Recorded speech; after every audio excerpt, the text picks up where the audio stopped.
Welcome to Buddhism Seeds, a place where Buddhist stories return like a gentle breeze touching your weary soul and awakening the deepest stillness within you.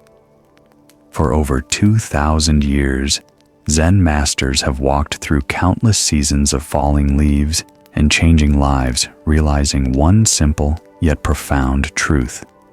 Peace is not something we achieve. It is what unfolds when we stop striving. It is not found in perfection, nor in knowing everything, but in the moment we pause and allow the mind to simply be. Tonight, before you close your eyes, let your breath slow down. Don't try to find peace. Don't try to understand. Just listen and feel.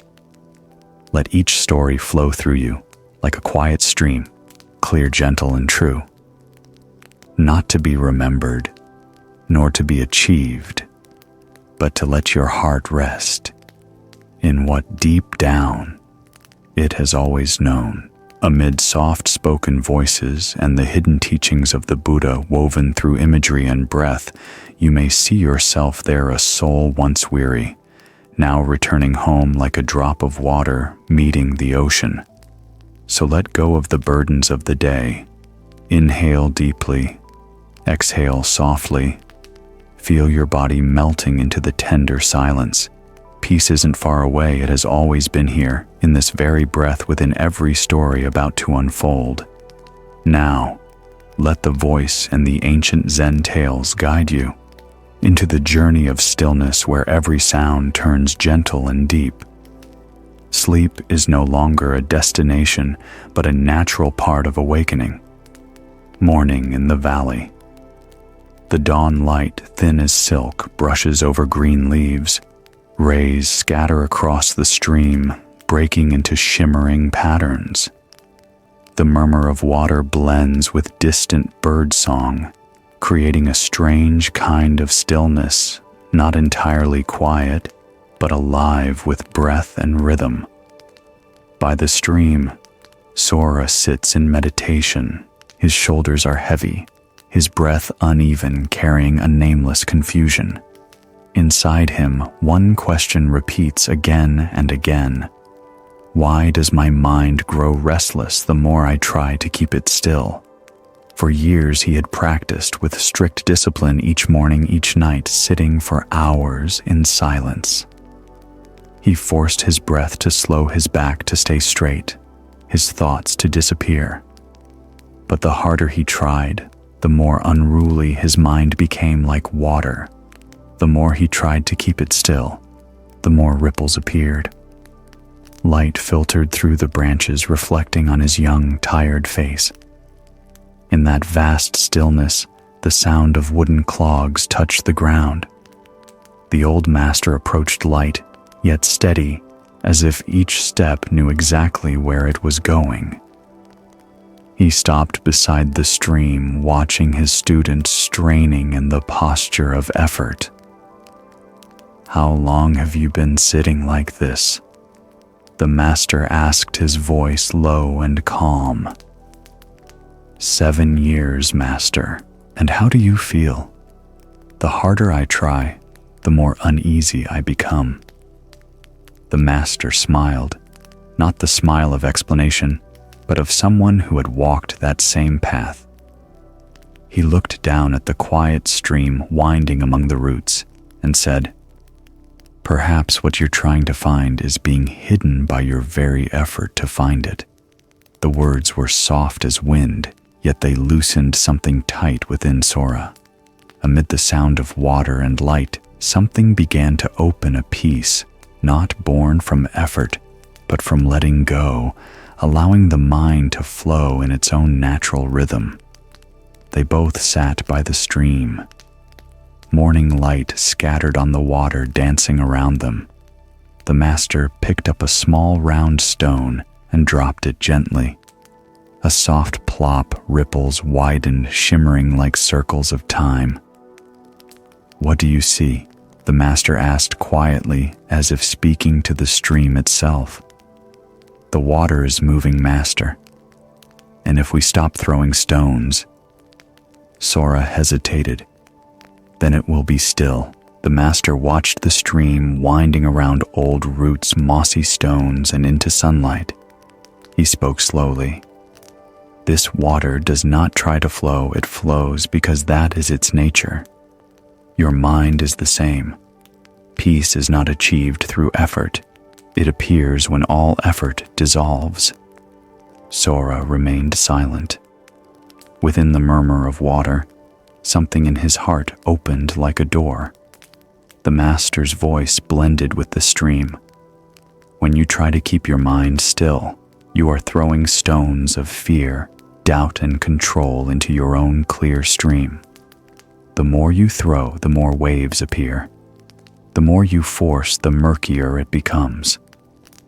A gentle breeze passed.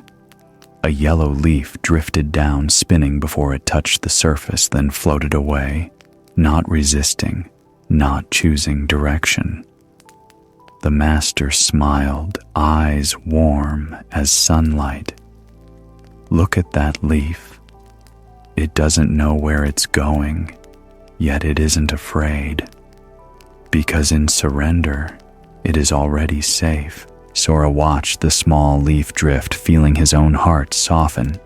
As if for the first time, he understood what it meant to let the mind flow as it is. But Master Sora asked quietly, "If I let go of everything, won't I lose my way?"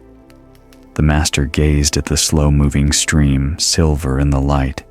He smiled, the kind of smile born from hearing that same question across generations of seekers. "Do you see this stream?" he said. "It twists and turns, passes stones and roots, yet always finds the ocean. It doesn't know the way the ocean knows it. So too, when you move with awareness, the Dharma will guide you." A warm silence spread between them. The stream became a sermon without words. Then the master spoke again, his voice deep and steady like a temple bell. The Buddha taught the middle way, where effort and surrender meet. If you only let go, you drift. If you only strive, you burn out. A true practitioner learns the rhythm between the two, neither lazy nor hurried, neither fearful nor grasping. Sora bowed. The words sank into his heart like rain into dry soil. The master picked up a piece of soft moss and placed it gently on his palm. "See this, it is soft, yet it clings firmly. Soft doesn't mean weak and still doesn't mean stopped. When your mind is truly quiet, you are not swept away nor frozen still. You move with life's flow without losing yourself in it." Sora watched the green moss tremble in the wind. A lightness spread through his chest, as if he had just learned how to flow without losing the current. That afternoon, the master left, saying only one thing: "Sit by the stream until there is no one left who is listening to the sound of water." Sora stayed. The sunset shimmered on the surface, golden and quiet. He released his shoulders, opened his hands, and let the breath return to its natural rhythm. Gradually, the sound of water no longer came from outside. It became his own heartbeat.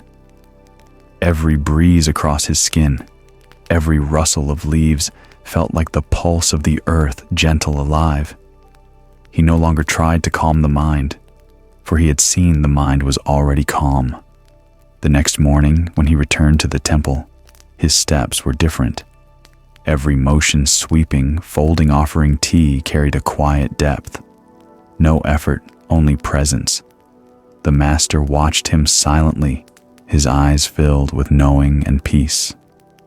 Years later, people said he often sat by that same stream, teaching newcomers with a single sentence: "When you stop throwing stones, the water becomes still."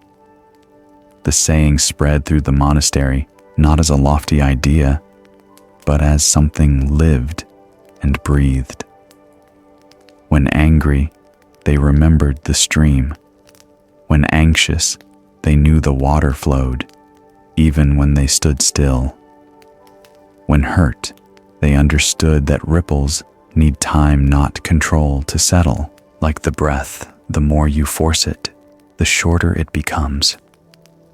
Only when you stop trying to control it does it return to its natural rhythm and peace, like the stream reveals itself in the flow of life. Sora's story did not end there.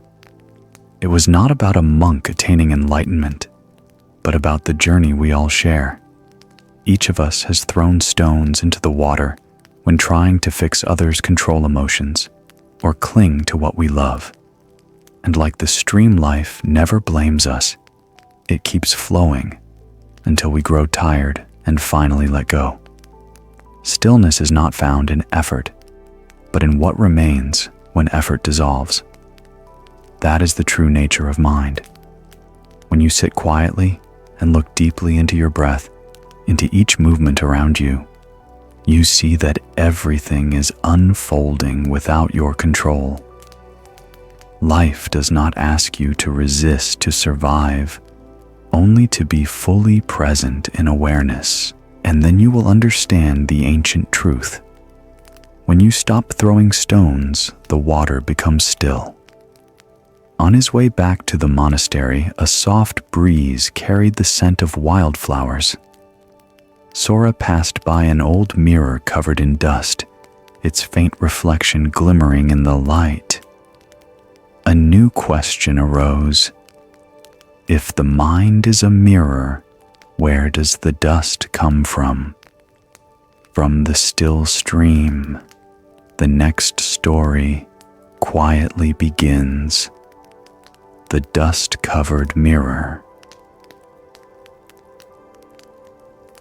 Early morning in the old meditation hall. Mist still clung to the gray roof tiles. The first light of day streamed through the wooden window, touching a bronze mirror that rested silently in the eastern corridor. That mirror had been there for generations, its surface coated in dust, its reflection dim and hazy, like an old memory of the monastery. Everyone who passed saw their own image within it, but only faintly, like a breath of fog, never clear, never entirely real. Rio, a young monk in the temple, was assigned to wipe that mirror each morning. It seemed like a simple task, yet for him it became a quiet source of frustration. Every day he cleaned it carefully, but within hours the dust returned. He began to feel discouraged, even doubtful. Was he doing something wrong? One morning, as sunlight angled through the corridor, Rio paused, staring at the dull surface. He exhaled softly and asked the master passing by, "Master, why does the mirror never stay bright, no matter how many times I clean it?" The master looked at him, eyes deep as an autumn well, and smiled. "Are you sure the mirror isn't bright? Or are you only looking at the dust?" The words rang through Rio's heart like a bell. He fell silent, gazing again at the mirror, but this time he saw something different. It seemed the dust wasn't hiding the mirror, but testing how he looked at it. The light had always been there. It only needed his perception to shift for the mirror to shine. In that moment, Rio realized perhaps, like his own mind, its clarity was never lost, only covered. All it needed was stillness and the willingness to see through the layer of effort and judgment. From that day on, Rio began to see his task differently. Each dawn, while dew still clung to the grass and the temple bell drifted faintly through the air, he sat before the old mirror. Cloth in hand, he no longer wiped hastily, but moved slowly in small, gentle circles, Each stroke did not only remove dust, it also revealed his reflection, at first vague, then clear like a quiet return. The master would sometimes walk past his wooden clogs, tapping lightly on the floor. He would stop and say, "Don't wipe to make the mirror shine. Wipe to see the dust disappear." That simple sentence stayed with Rio all day. He began to understand cleaning the mirror was never just about brightness. It was a lesson in seeing and in letting go. When the heart wants results, the hands grow rigid. When one longs for quickness, the eyes become impatient.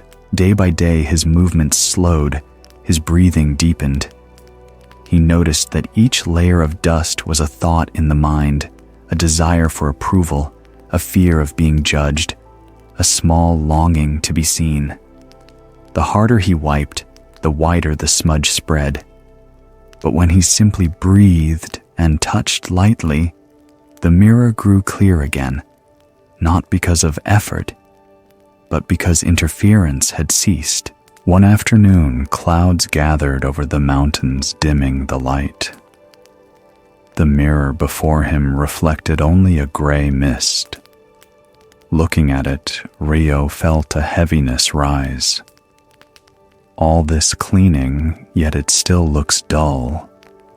He thought a chill of disappointment crossing his heart. Just then, the master appeared behind him and placed a gentle hand on his shoulder. "My son," he said softly, "you do not polish the mirror to change it. You polish it to change yourself." Rio lifted his head, surprised. The master smiled, his eyes kind and luminous. "The mirror has always been bright. Dust only covers it. It never takes its shine away. Your mind is the same, never truly clouded, only veiled by ignorance, doubt, and attachment." The master bent down, tracing a small circle on the surface where Rio hadn't cleaned. A thin gleam appeared, catching the faint light of dusk. See even one small touch, and the light reveals itself. Enlightenment is not something you create. It's what emerges as you gently remove what hides it. Breath by breath, Rio bowed his head. In his heart, something became transparent, as if for the first time he no longer saw the mirror before him, but the clarity of his own mind waiting to be seen. From that day forward, Rio stopped rushing. He cleaned slowly, breathing evenly, and each time the cloth touched the surface, he whispered to himself, "Dust is not the enemy. It is the teacher of patience." Each morning, dew still shimmered on the grass, the breeze drifted through the corridor, and tiny motes of dust floated in the light. Some days the wind blew hard, filling the air with haze. Other mornings mist made the mirror blur again. But Rio no longer felt irritation or hurry. He simply smiled and continued knowing, "If not for dust, how would I know what it means to clean? If not for illusion, how would I see that the mind is already clear?" The master often sat quietly on the distant steps watching his disciple. Something had changed in Rio, no longer a man trying to finish a task, but one living fully within it. One noon sunlight slanted across the wooden columns. The master approached and asked softly, "Do you know why I've given you this duty for so many years?" Rio bowed. "Because you want me to learn how to cleanse the dust from my heart." The master smiled, eyes warm yet deep. "No. I wanted you to see that dust will never cease to exist. But when you no longer fear the dust, your heart is already clear. The words swept through Rio's chest like wind clearing the clouds. He stood still for a long time, then nodded. He understood that true stillness didn't come from making the mirror spotless, but from realizing the light was still there, even beneath the dust. That is what the Buddha called Buddha, nature, the innate luminosity within all beings untouched by defilement or decay. Polishing the mirror is simply the practice of releasing illusion, just as clouds may hide the moon, but can never make it vanish. When there is no fear of dust, the mind is already bright. And in that moment, Rio understood he had never been cleaning the mirror to change it, but to see more clearly the light within himself. If you ever feel that your meditation isn't deep enough, that your mind isn't calm, or that you are not yet good enough, remember this: the mirror has never been dull. It's just covered with dust. Every worry, every comparison, every small burst of anger is just a fine layer resting upon the mind's clear surface. But like Rio, you don't need to shatter the mirror to rediscover its light. You only need to gently wipe one breath at a time, with mindfulness, with patience, with presence. When you observe an emotion instead of trying to fix it, that is one act of wiping. When you notice judgment within yourself and smile softly at it, that too is one act of wiping. And when you stop striving to be better, choosing instead to be honest and aware, that is when the mirror naturally shines. Cleansing the mind doesn't mean forcing things to vanish. It means seeing them and allowing them to pass. Both light and shadow, both dust and mirror, belong to the wholeness of life. When you accept that truth, the heart becomes transparent, not because it is perfect, but because it is compassionate. For the mirror never asked to be praised for its brightness. It only wished to be seen by eyes that do not judge. And so too, your heart only needs to be recognized, not changed, but seen as it truly is. One late summer afternoon, Rio gazed at the mirror he had just finished polishing. Sunlight streamed through the wooden door, reflecting his bowed silhouette. In that quiet moment, he understood it wasn't the mirror that had grown brighter, but his own eyes that had changed. The next day, a new novice was assigned to the task. He asked Rio Master, "When will the mirror be completely clean?" Rio smiled. "When you no longer think you are cleaning." From then on, the phrase, "Don't wipe to make the mirror shine, wipe to see the dust disappear," became part of the monastery's daily teaching. It reminded everyone that practice is not about creating new light, but returning to the light that was always there. If you too are on that journey, take a moment to look within. Don't force your heart to glow. Simply see the layers of dust that cover it. The moment you see, you have already begun to wipe. And when you polish with stillness, without goals, without haste, you will realize what Rio came to understand. Practice is not about creating enlightenment, but about removing ignorance. Outside, the wind began to stir the bamboo behind the temple. Their leaves whispered like the master's voice. Strength is not in rigidity, but in the ability to rise again after the wind. The next story. The Bamboo Forest, Ren. Will take you to a place where softness becomes wisdom, where the bamboo teaches flexibility and calm, reminding us that mindfulness is not standing still, but bending with the wind without breaking. The morning after the storm, the temple courtyard was scattered with bamboo leaves. The air was thick with moisture, the scent of wet earth mingling with the early wind, quiet, heavy, and deep.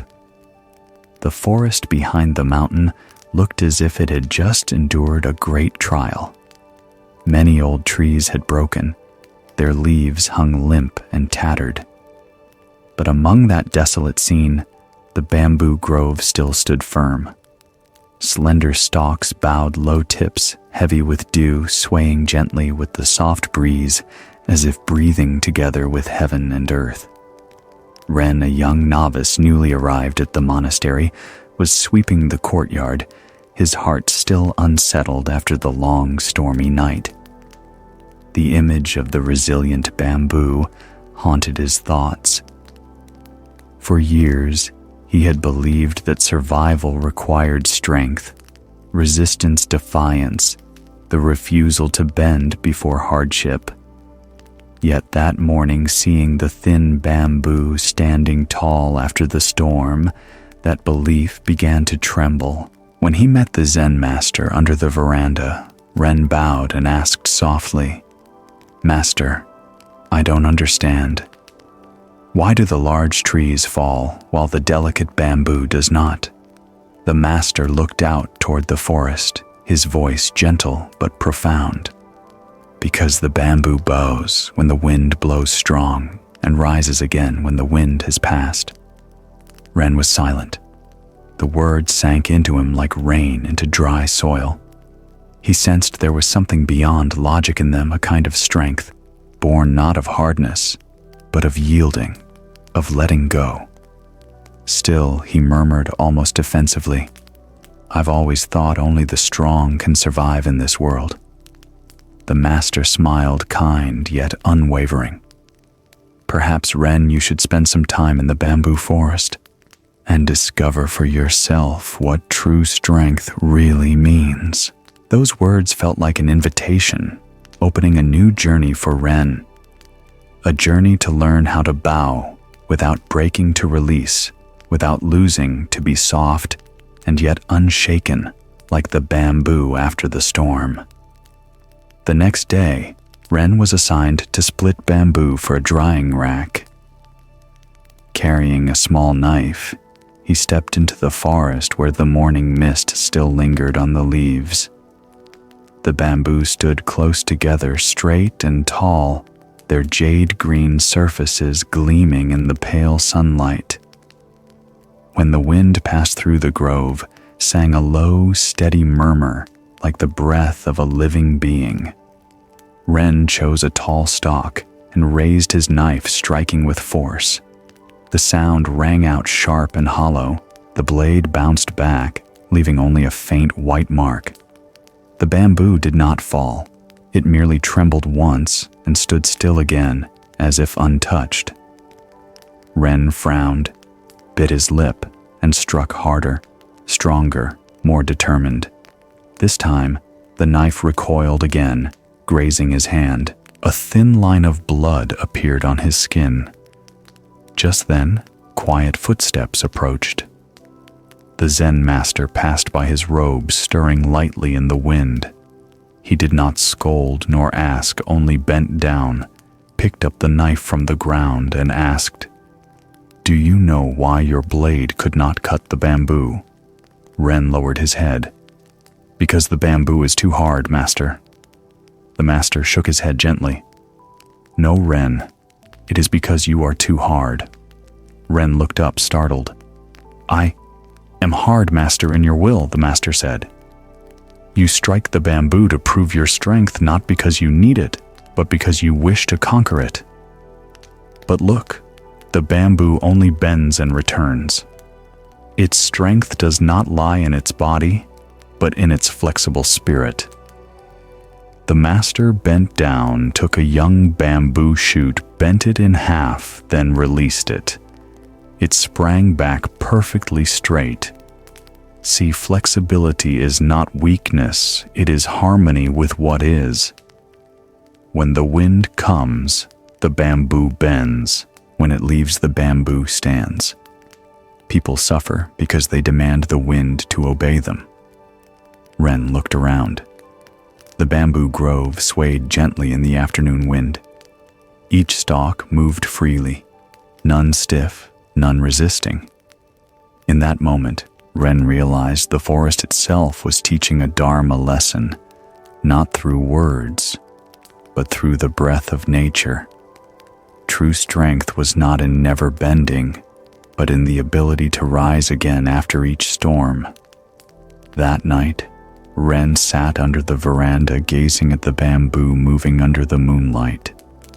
The moon broke into fragments across the dew-soaked leaves, shimmering like the quiet breath of the earth. The whole grove looked like a living sea, each gust of wind bending and releasing the stalks, graceful yet steady.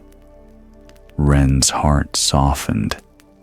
Memories returned, all the times he had broken inside when pain struck, when trust was betrayed, when he clung to what was already gone. Each time he tried to stand firm, but the more he resisted, the more he suffered. The Zen master sat beside him, silently pouring tea. The scent of hot tea rose into the cool night air, like mist. Looking toward the forest, he said quietly, "Did you see the large trees broken by the storm this morning? They were tall, solid, deeply rooted, but they did not know how to bow. When the wind came, they closed themselves off, refusing to let it pass. That resistance shattered them." He turned to Ren. "In your heart, too, there are many winds, the wind of anger, the wind of fear, the wind of control, and the wind of pride. If you keep standing against them, you'll grow weary. Let the mind learn to bow." Ren hesitated, then whispered, "To bow. Does that mean to accept defeat, Master?" The Master smiled. "No. To bow is to see that there is nothing to win. The wind does not come to harm the bamboo, but to teach it flexibility. Life is the same, not a field for victory, but a classroom for resilience." Ren looked toward the grove. Moonlight draped over the slender stalks like ribbons of silver. In their movements, he saw a quiet teaching. You need not stand still to be at peace. The master continued, his voice calm and deep. In the scriptures, the Buddha calls this the wisdom of adaptability. A peaceful mind is not one frozen like stone, but one that flows with change without losing its roots. You may grieve, you may fall, you may tremble, but if you know the way home, you have never truly lost yourself. Ren bowed slightly. "How can I have such a mind, Master?" The master set his teacup down, steam rising in thin spirals. "The bamboo's roots lie deep in the earth. Your mind's root is mindfulness. When you return to your breath, you'll see the wind may blow hard, but the root does not move. When you live in mindfulness, every storm deepens you instead of breaking you." Ren looked again at the forest. The wind still blew, the bamboo still swayed. But now, within that sound, he no longer heard the storm, only the calm rhythm of life itself, the breath of a mind learning to bow. The next morning, Ren returned to the grove. The wind still moved through the leaves, but this time he didn't resist. He sat quietly among the tall stalks, letting his breath merge with the forest's. The rustling surrounded him, a whisper from the ancient earth, tender and profound. Each gust passed through each leaf, bent and returned. No struggle, no effort, only a natural dance between strength and surrender. Ren realized the bamboo wasn't trying to stand tall. It simply returned to its nature after the wind had passed. And so it is with the human heart. When we release resistance, peace naturally returns. Peace is not something we earn. It is what remains when we stop fighting. In the morning light, he thought of all the times he had tensed against pain, trying to be stronger every time life hurt. But today, he understood sometimes what we need is not the strength to endure, but the softness to transform. When life shakes, you don't ask, "How do I avoid falling?" Ask instead, "How can I rise more gently?" He began to practice as the master had taught. Breathe slowly when emotions arise. Do not push them away nor cling to them. Just observe as the wind moves through the bamboo, touching, then passing. The wind returned light, but strong enough to move the young shoots. Ren closed his eyes and listened to the wind within himself. He finally understood the wind was not the enemy. It came only to remind him that no matter how fiercely the storm blows, his roots remain, and within every motion of life, there is always a still point to return to. By evening, Ren bowed to the master. The sunlight filtered through the bamboo grove, casting a serene glow across his face.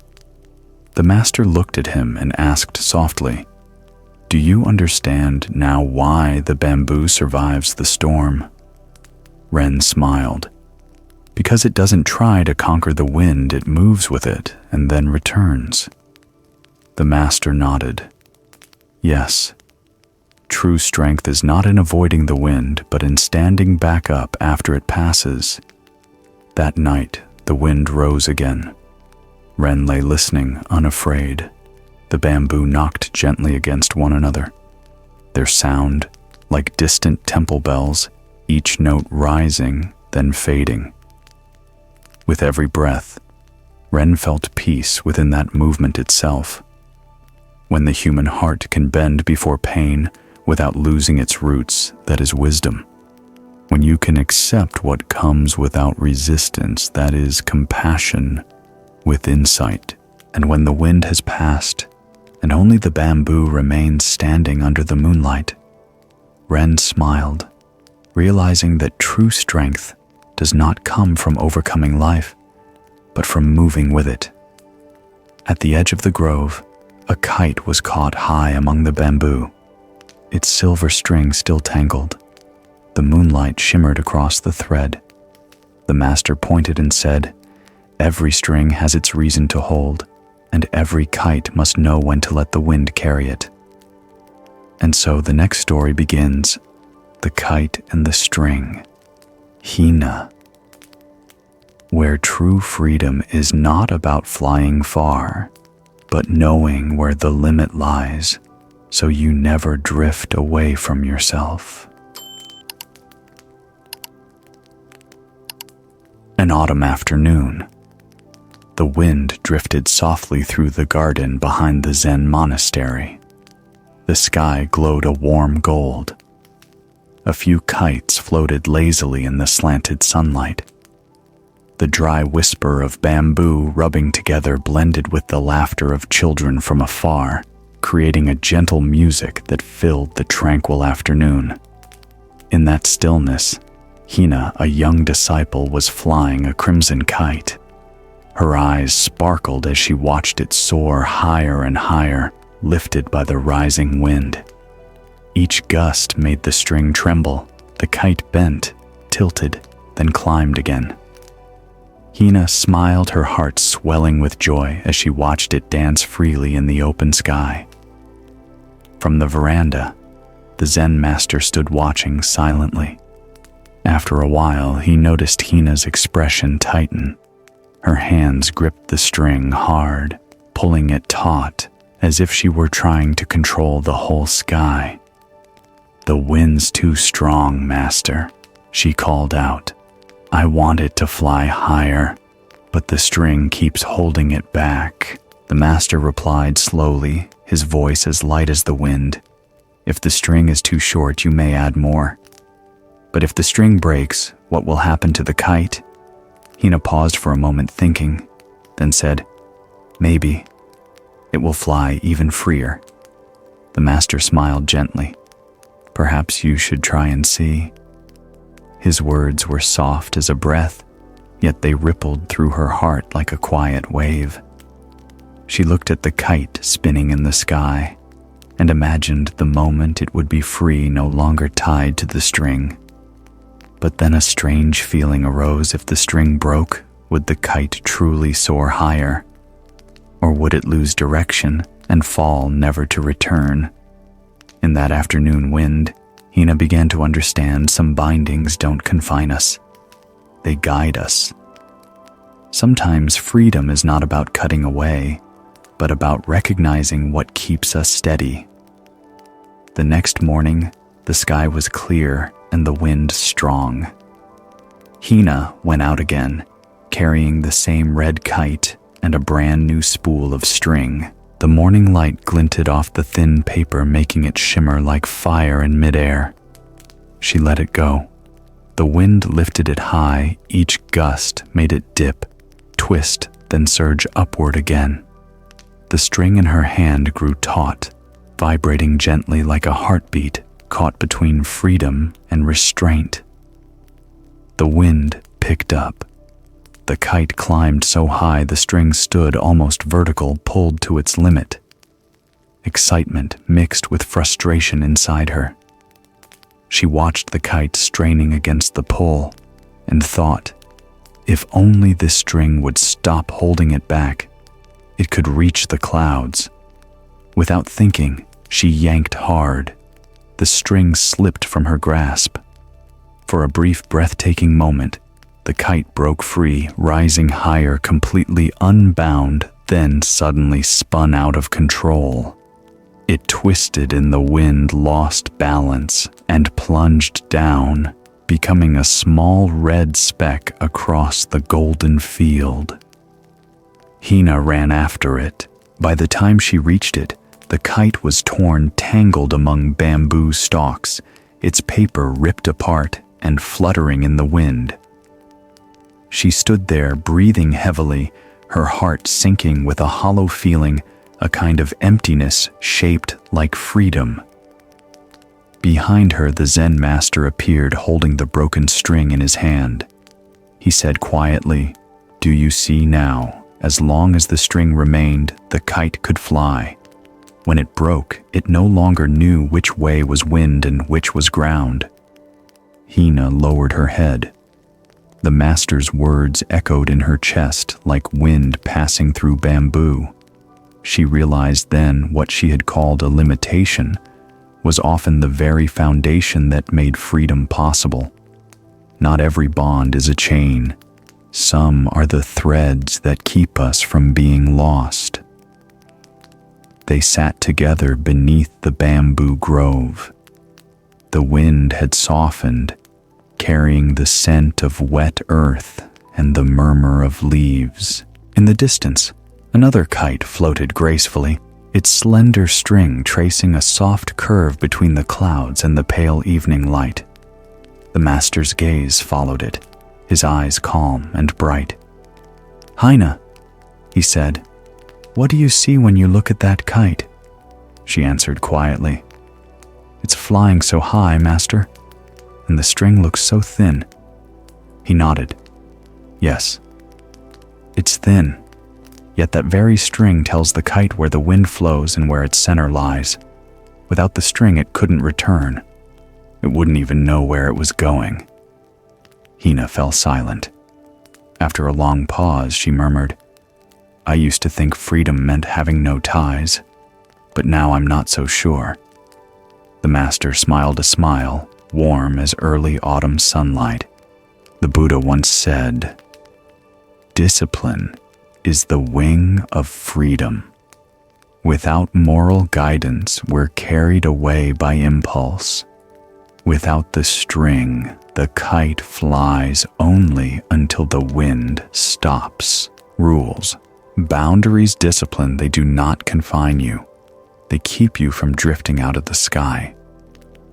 He bent down, picked up the broken string from the day before, and tied it with a small, careful knot. When your mind is mindful, it's like this string. It lets you soar without losing direction. But when you try to break free from everything that's not freedom, that's ignorance dressed as freedom. Hina looked at the rejoined string and felt something melt inside her like morning mist dissolving in sunlight. She realized that her desire to fly higher than others had made her forget one thing: the kite was already flying. The master continued, his voice deep and kind. In life, you will encounter many kinds of strings: duty, promises, responsibility, love. They may feel like restrictions, but if you look closely, you'll see they are threads of awareness, keeping your heart from losing its humanity. A gentle breeze passed through. The bamboo rustled softly. Hina looked up and saw that distant kite still steady in the sky, not because the wind had calmed, but because it knew how to hold its string. After that day, Hina no longer flew kites, yet each time she heard the wind move through the bamboo, she remembered the feel of the string in her hand. That tension she once resented now transformed into quiet gratitude. Within that limit, she had once felt frustration, but it was there that she had learned what true freedom meant. When you hear this story, perhaps you too have felt like Hina, caught between the longing to be free and the weight of responsibility. How many times have you thought, if no one controlled me, if I had no obligations, I'd finally be happy? But have you ever asked yourself, if every string disappeared, would you still know which direction was truly yours? True freedom isn't the absence of boundaries. It is the deep understanding of what holds you. Precepts are not chains. They are lamps that guide you when darkness comes. Discipline isn't a cage. It's an anchor that keeps you from being swept away by desire or emotion. Healthy boundaries help you see the line between love and attachment. When you can soar high and still feel gratitude for the string that steadies you, that is when you've touched the essence of freedom. In meditation, it's the same. We don't force the mind to be still. We simply hold it lightly, with the thread of mindfulness thin but strong. Each breath is that thread, delicate yet unbreakable. When the mind drifts, returning to the breath is how you return home. Freedom is not the absence of wind. It is knowing how to fly with the wind, without fear, without clinging, without falling, remembering always that the invisible string of mindfulness is what keeps you within the vast sky of awareness. Evening descended. The sunlight faded from the bamboo grove. The master gathered the torn kite, tied it with a new string. It lay still as though waiting for another wind to come. You see, the master said softly, true freedom doesn't come from cutting away all ties, but from the ability to be grateful, even for what holds you. Because within that, you find your direction. Hina bowed deeply. Inside her, the restlessness had turned to stillness. She finally understood flying higher did not mean leaving everything behind, but flying with awareness, grateful even for the strings that once held her back. From that day on, whenever she helped the young novices fly kites, she would always remind them, don't be afraid of the tight string. If it breaks, the kite will fall. Let the string teach you how to fly. As dusk settled, The bamboo swayed gently in the wind. Beside their roots, a small wild flower bloomed, fragile yet radiant. Hina looked at it and saw herself imperfect yet steady, beautiful, precisely because it could embrace both light and shadow. The master whispered, "Without thorns, a rose cannot stand." And so the next story begins, The Rose and the Thorns, where pain becomes part of beauty and compassion is found within the very things that once caused us to suffer. A misty spring morning. The garden behind the monastery was veiled in a thin, milky haze.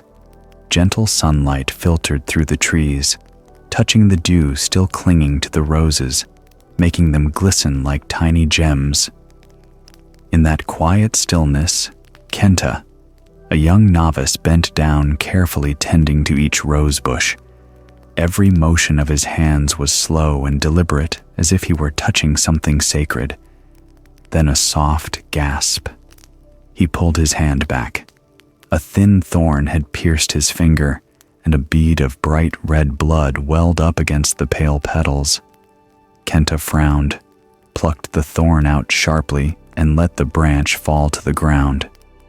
His eyes were filled with surprise and a trace of hurt. "Why does beauty come with pain?"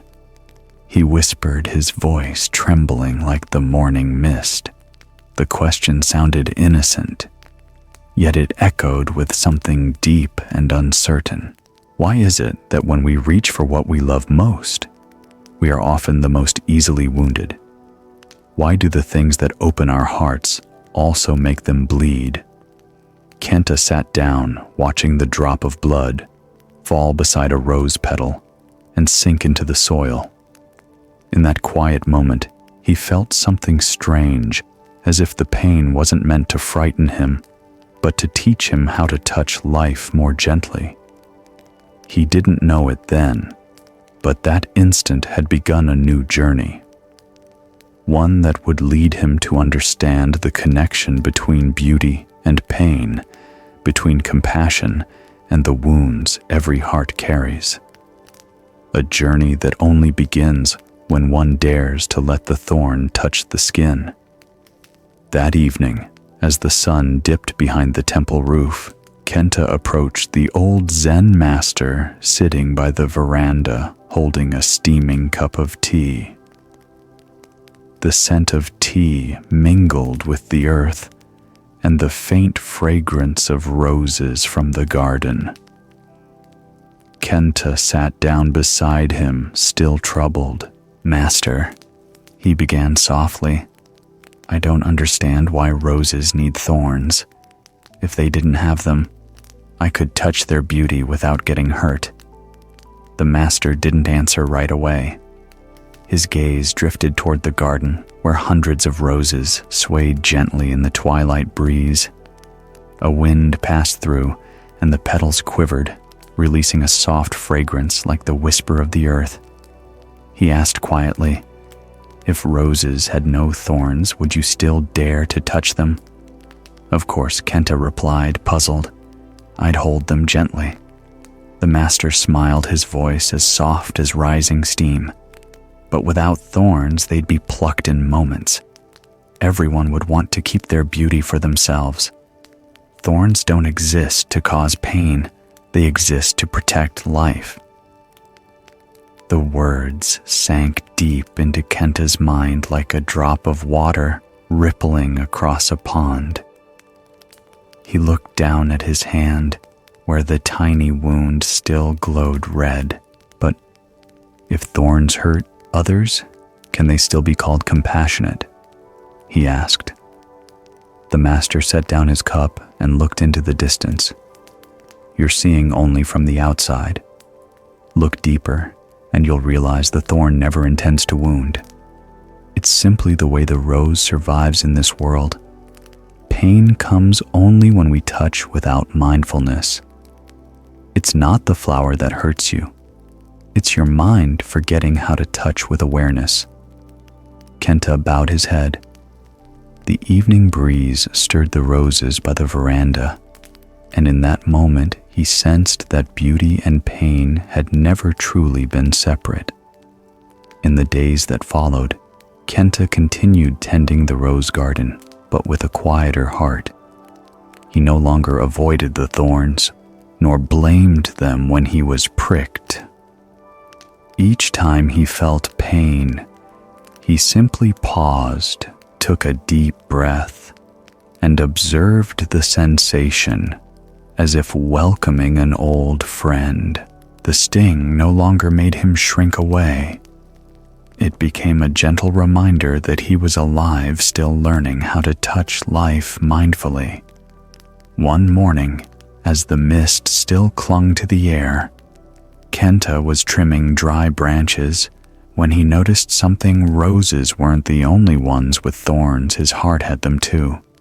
Memories of hurt, anger, misunderstandings, all were invisible thorns within him.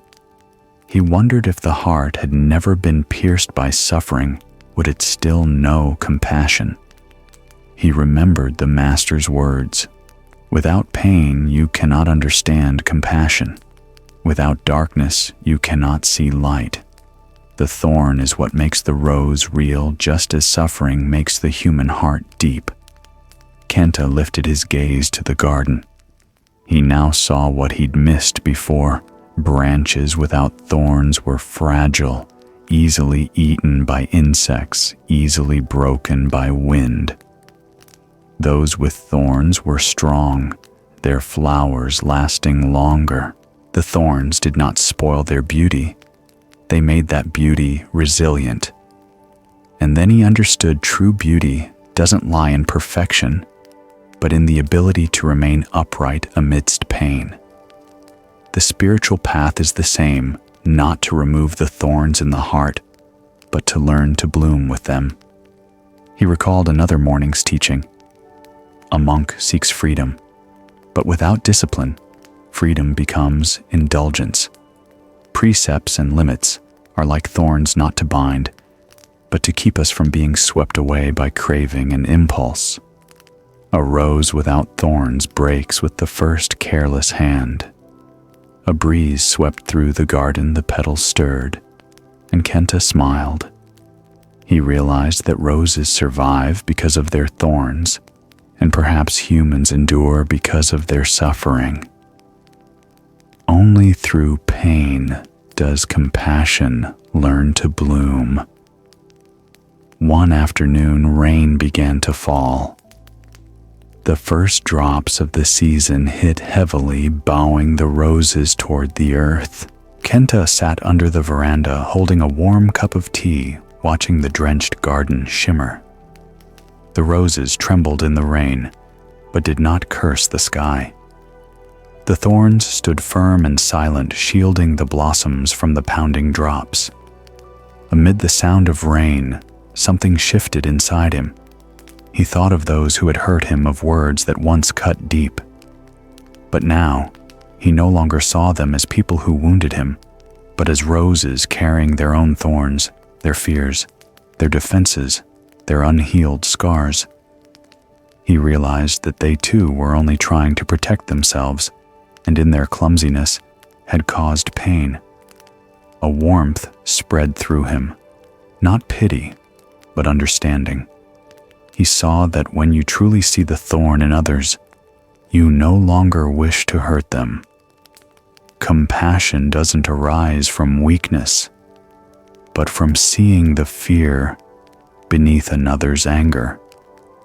The next day, when another novice accidentally broke a rose stem Kenta had cared for, he simply smiled. He picked it up, placed it in a bowl of water, and watched it bloom even as its stem lay broken. Even wounded, it still gives its fragrance, he whispered. The master passed by his eyes kind. You understand now, he said. Without thorns, the rose cannot stand, and without pain, compassion cannot deepen. Kenta bowed his eyes calm and bright. Outside, the rain had stopped. The roses were still wet, but their scent softer, deeper. more enduring, was like the heart of one who has learned empathy. Time passed. The rose garden flourished more beautifully than ever. Sunlight rested gently on each branch, glistening on the dewdrops like a sea of light. Among countless thorns, Kenta saw himself a soul once wounded, once hardened, now smiling through its scars. One morning, he told the younger novices tending the garden, "Don't fear the thorns, they keep the flower from falling. And don't fear suffering. It's what keeps the heart tender." The young monks looked at him, some puzzled, some smiling. His words seemed simple, yet the whole garden fell into a deeper stillness. Later that afternoon, as the master passed by, he saw Kenta sitting quietly beside the roses, not pruning, not weeding, not speaking, just watching. "What are you doing?" the master asked. Kenta looked up and smiled gently. "I'm learning to be still like the roses are still. In their silence, I can hear the breath of life." The master was silent for a while, then smiled too. They sat together, saying nothing more. Only the wind moved, carrying the scent of flowers and the sound of leaves brushing like the earth's own breath. The soft evening light fell over them, tender and serene. And in that moment, Kenta realized peace doesn't come from avoiding pain, but from facing it without resistance. Calm isn't the absence of storms, it's the ability to rest within them. From the fragrant rose garden, the path leads into the cave of silence. If Kenta learned to love even what hurt him, then Kenzo would learn to listen even amid the noise. One learns to stand firm among thorns, the other learns to be still among stones. And both walk the same path the Buddha taught, not to escape suffering to find peace, but to see peace within suffering. When silence grows deep enough, you can hear the very breath of life. And so the journey continues, the cave within the heart. Morning at the monastery was veiled in a thin layer of mist. The wind whispered softly through ancient stone crevices, blending with the gentle murmur of a stream descending from the distant mountain slope. In that pale fog, Kenzo sat quietly on the stone steps, his back, straight eyes half closed. He had gone through many seasons of practice. Many years of meditation, had faced solitude and silence countless times. Yet one thing remained unconquered, the noise within his own mind. Even when the surroundings were so still that he could hear the sound of a single leaf falling inside him, flowed an endless current of thoughts and memories. Each time he sat to meditate, recollections, worries, and old images surged up like crowds passing through a busy market, tireless, restless, unstoppable. Kenzo tried to push them away, to steady his breathing, to force his mind to be still. But the harder he tried, the louder the echoes became, as if his very effort stirred up the still water he wished to calm. One morning, in quiet frustration, he went to his master, knelt, and asked, "Master, why is my mind never still even in the stillest place?" The master looked at him with a faint smile and said softly, "You haven't heard true silence yet. You've only been trying to create it." The words brushed through Kenzo's heart like a gentle wind, leaving behind a deep stillness. He realized that all this time he had been trying to make silence appear, but had never truly listened to the silence that was already there. From that day, Kenzo began a different kind of journey, not outward, but inward. He went to a cave in the northern mountains, a place without voices, without temple bells, only the wind, the breath, and the quiet pulse of life itself. There, he no longer tried to sit still, but simply allowed the mind to be still on its own, like a lake becoming calm when the wind stops stirring. One early summer afternoon, Kenzo left the monastery and climbed toward the northern ridge where ancient monks had once entered retreat. The narrow path was slick with moss. Insects droned around him in an endless natural chant. When he reached the cave, he sat down inside, cold, dark, and so silent he could hear each beat of his heart. At first, the quiet soothed him as though he had finally found perfect peace. But soon the mind began to stir again. From the darkness came echoes, faces of the past unfinished dreams, old fears returning. Even in a place without a single sound, his thoughts were in turmoil. He closed his eyes and listened to each breath, but even the breathing grew heavy, as if the air itself carried thought. Then he remembered his master's words, "Do not try to make silence. Listen until you hear the silence listening to you." Kenzo began to listen not to sounds, but to the echoes within. Each thought that arose he neither chased nor held. They came and went like clouds drifting across the sky. Feelings arose and dissolved, images appeared and faded. There was no one meditating, no one trying to be still, only a quiet awareness witnessing it all. The darkness deepened. Suddenly a drop of water fell from the cave ceiling, just small sound, yet it rang far, resonating through the stone. Kenzo opened his eyes and followed the echo as it faded. In that instant he understood silence does not mean the absence of sound, but the absence of reaction to sound. A thought rose and vanished, leaving behind a gentle emptiness. Breath moved in and out, no one breathing, just breath breathing itself.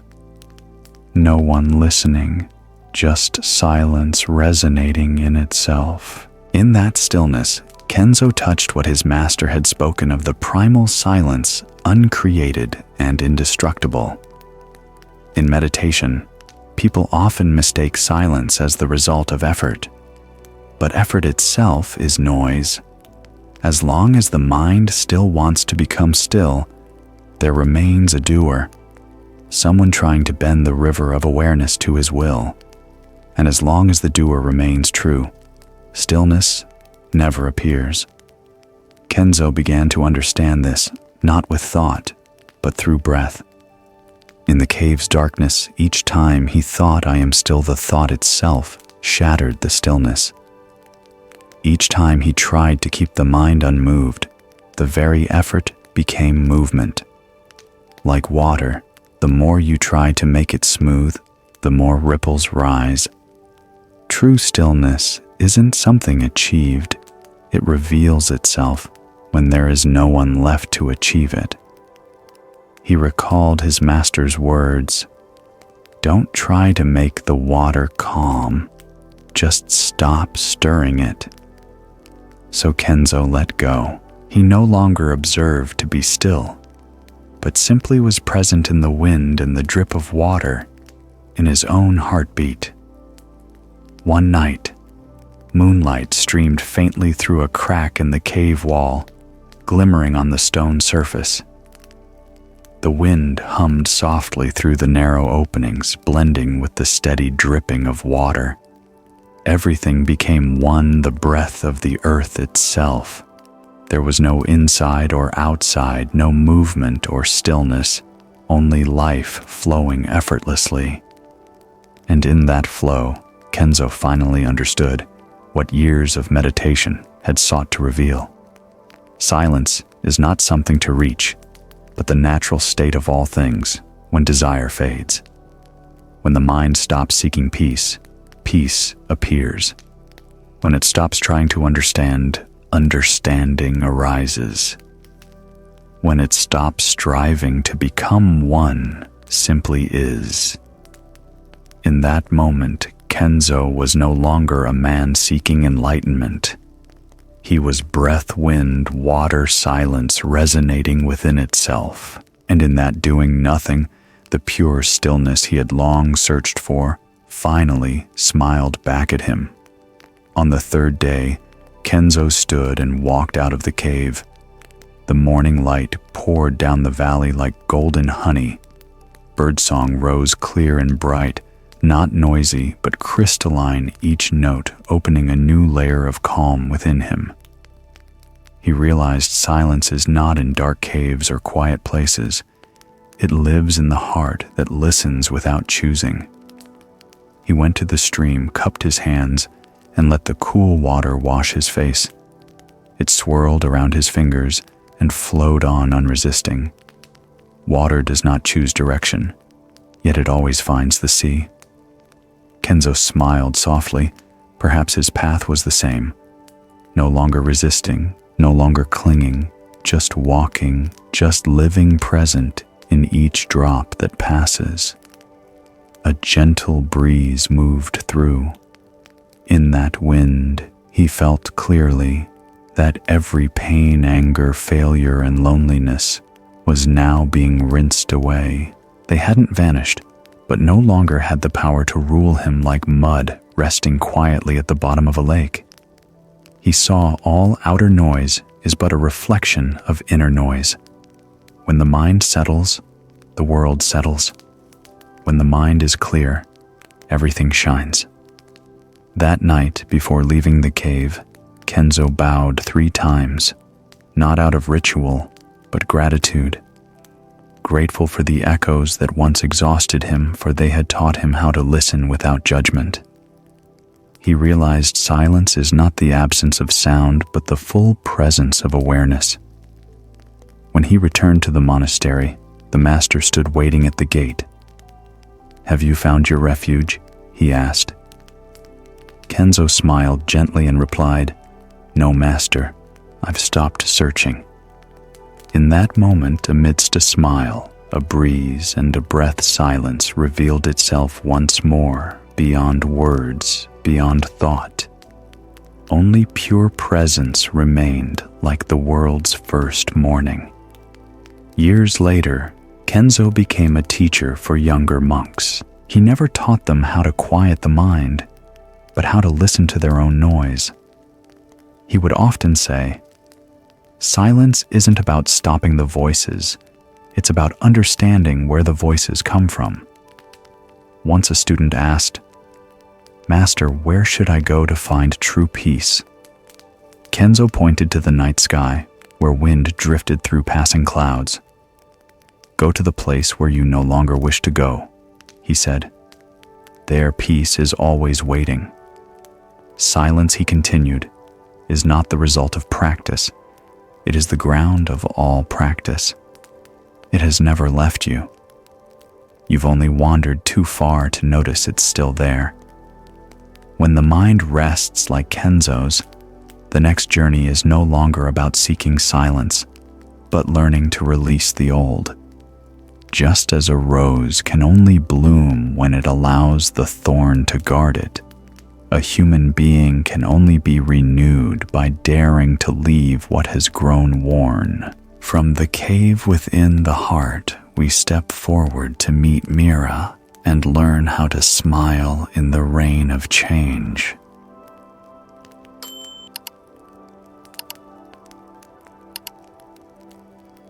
Late summer rain had fallen for 3 straight days. The garden behind the monastery was soaked. Raindrops slid down bamboo leaves, making a fragile sound like the whisper of time. Fresh grass sprouted between damp stones so green it seemed to soften the heart. Inside a small room, Mira sat by the window, holding an old brown robe tightly in her arms. The fabric was frayed at the shoulders, its hem torn into threads, every stitch carrying the breath of years she had lived through. That robe was more than clothing. It was a witness to long seasons of practice, silent meditations at night, and quiet tears shed beneath the distant echo of temple bells.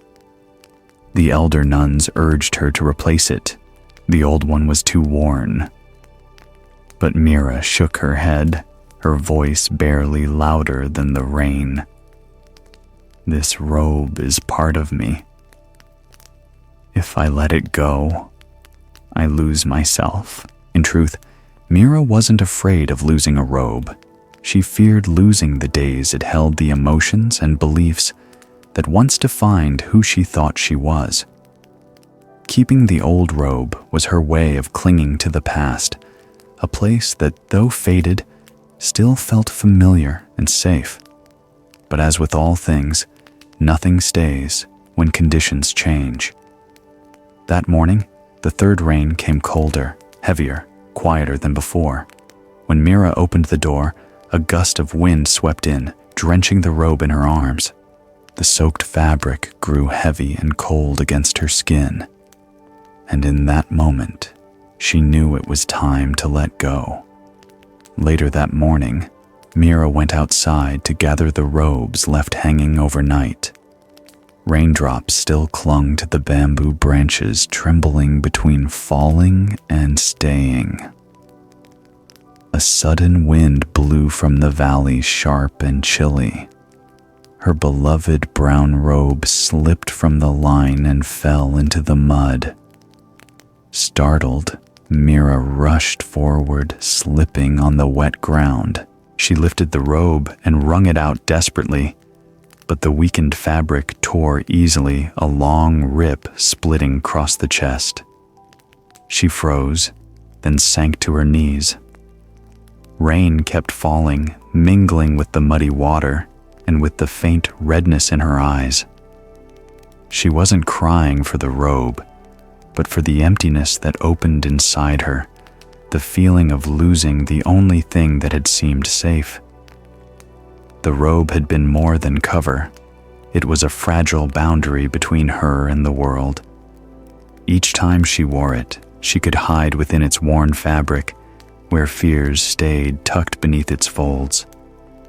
That afternoon, her teacher passed by and saw her sitting under the eaves, the torn robe in her hands. He stopped, looked at her for a long moment, and asked Mira, "What are you sewing?" "I'm trying to mend my old robe, master. It can still be used, just a few more stitches." The master bent down, lifted the damp fabric, and said gently, "If you keep patching it forever, one day, there will be no space left for the needle to pass through." The words dropped into her heart, like a small ripple that echoed far. She stayed silent, watching him walk away, leaving the robe resting quietly on the bench. In the sound of steady rain, her heart felt heavier than the clouds. That night, Mira couldn't sleep. Wind slipped through the roof tiles, breathing long sighs into the dark. She lay awake, her hand resting over her chest, the place the robe once covered. And in that quiet moment, she understood what she feared wasn't losing the robe, but facing herself when there was nowhere left to hide. The next morning, the rain stopped. Sunlight streamed across the temple porch, sparkling through raindrops still clinging to the bamboo, each one like a clear bead of light. The air was fresh, carrying the scent of damp earth and wildflowers. By the old well, her teacher was washing a new robe, his hands moving slowly, each gesture like a ritual of mindfulness.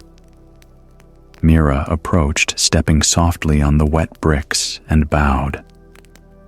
The master looked up, his voice light as the morning breeze. "Where is your old robe? I've washed it and hung it to dry. But I still want to keep it," she said, eyes lowered. He looked at her for a long moment. No judgment, only kindness in his gaze. "You may keep it," he said, "but are you holding the robe or the memory of the person who once wore it?" The question stilled her. she had never thought of it that way. Since entering the monastery, she had believed that keeping things unchanged was loyalty to the path to her teacher and to herself. But standing in the morning light, she realized some things, if held too long, become chains. The master continued his tone, deep and gentle, like a distant bell. The robe doesn't make a monk. The mind is your true garment. If your heart has changed, but you cling to the old form you are wearing, a skin that has already died. His words soaked into her like rain into dry soil, slow yet deep. Mira looked around fallen leaves on the courtyard flowers, withering in the breeze clouds drifting overhead. Everything was changing, transforming, yet nothing truly lost. Like water flowing from stream to river to sea. Like breath coming and going, not vanishing, only taking new forms. She remembered the Buddhist teaching. All conditioned things are impermanent. Impermanence was not meant to frighten, but to remind that life only truly exists through change. Like bamboo unafraid of the wind, because it bends and therefore endures. That afternoon, Mira took down the old robe. The sun dried each worn thread, revealing the tears along the shoulders, sleeves, and chest. She sat quietly, running her fingers along every rip, as if reading a sutra written by her own life. The tear at the shoulder, a reminder of all the burdens she had once carried. The tear at the sleeve, a sign of the times she reached out to help forgetting herself.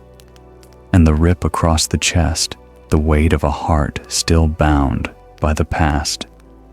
Mira closed her eyes and breathed deeply. She no longer wanted to mend it. Suddenly she understood these tears did not need hiding. They were the proof of her becoming. And in that moment, as sunlight touched the old fabric, she smiled a soft smile like the wind moving through the veranda, knowing it was time to let go. One morning, Mira carried the robe to the stream behind the temple. The water was clear, reflecting the sky after rain clouds drifting like the breath of the earth. She sat down, holding the robe in her hands, studying every frayed edge, every faded patch. For years it had followed her through chanting sessions, through sunlight and long rain, through silent nights, seeking peace in the meditation hall. Now it was thin enough for light to pass through. She took a deep breath and gently placed it on the water. The current carried it away slowly, as if reluctant to part. She stood watching as it drifted toward the moss-covered rocks. In the shimmering reflection, she saw her own face, calmer, quieter, changed. A breeze passed. A single leaf fell twirling down to touch the robe before both floated away together. As the robe disappeared downstream, Mira felt no loss, only release. Not because she had let go of the robe, but because she no longer needed to hold it. A deep silence spread within her, like still water once the ripples fade. That evening, she wore her new robe into the meditation hall.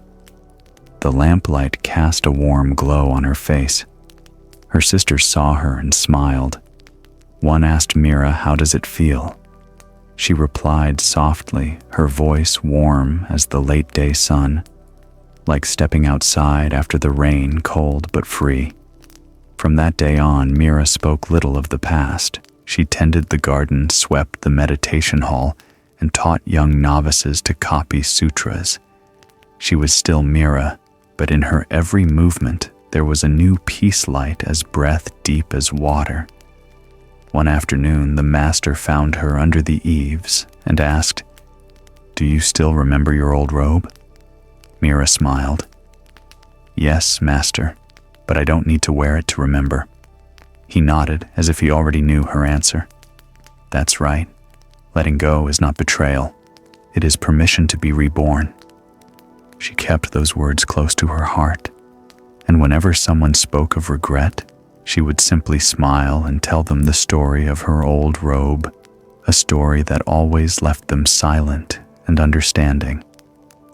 That autumn, during evening meditation, Mira sat near the window. Moonlight spilled across the floor, reflecting on the pond behind the temple. Her new robe now bore a few small frays, but she no longer minded, because she understood everything becomes old, and what is old was once new. She watched the dewdrops resting on lotus leaves sparkling under the moon like tiny jewels. Her teacher's words echoed. The lotus does not bloom by avoiding the mud, it blooms in it. And Mira realized deeply, letting go is not turning away, but walking through the old with a clear heart. Like the lotus rising from mud, its purity is not from escaping the dirt, but from being within it, untouched. She smiled, eyes half closed. Inside, a quiet space opened. No past to hold, no future to fear, only the present breathing. Outside, the pond mirrored the moonlight, and each lotus petal moved gently, as if breathing with the world. You cannot wear the new robe until you release the old. But do not despise the old one. It kept you warm when you first began. When you can thank what has passed, the new will bloom on its own.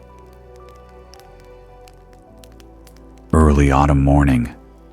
A thin mist covered the pond behind the temple.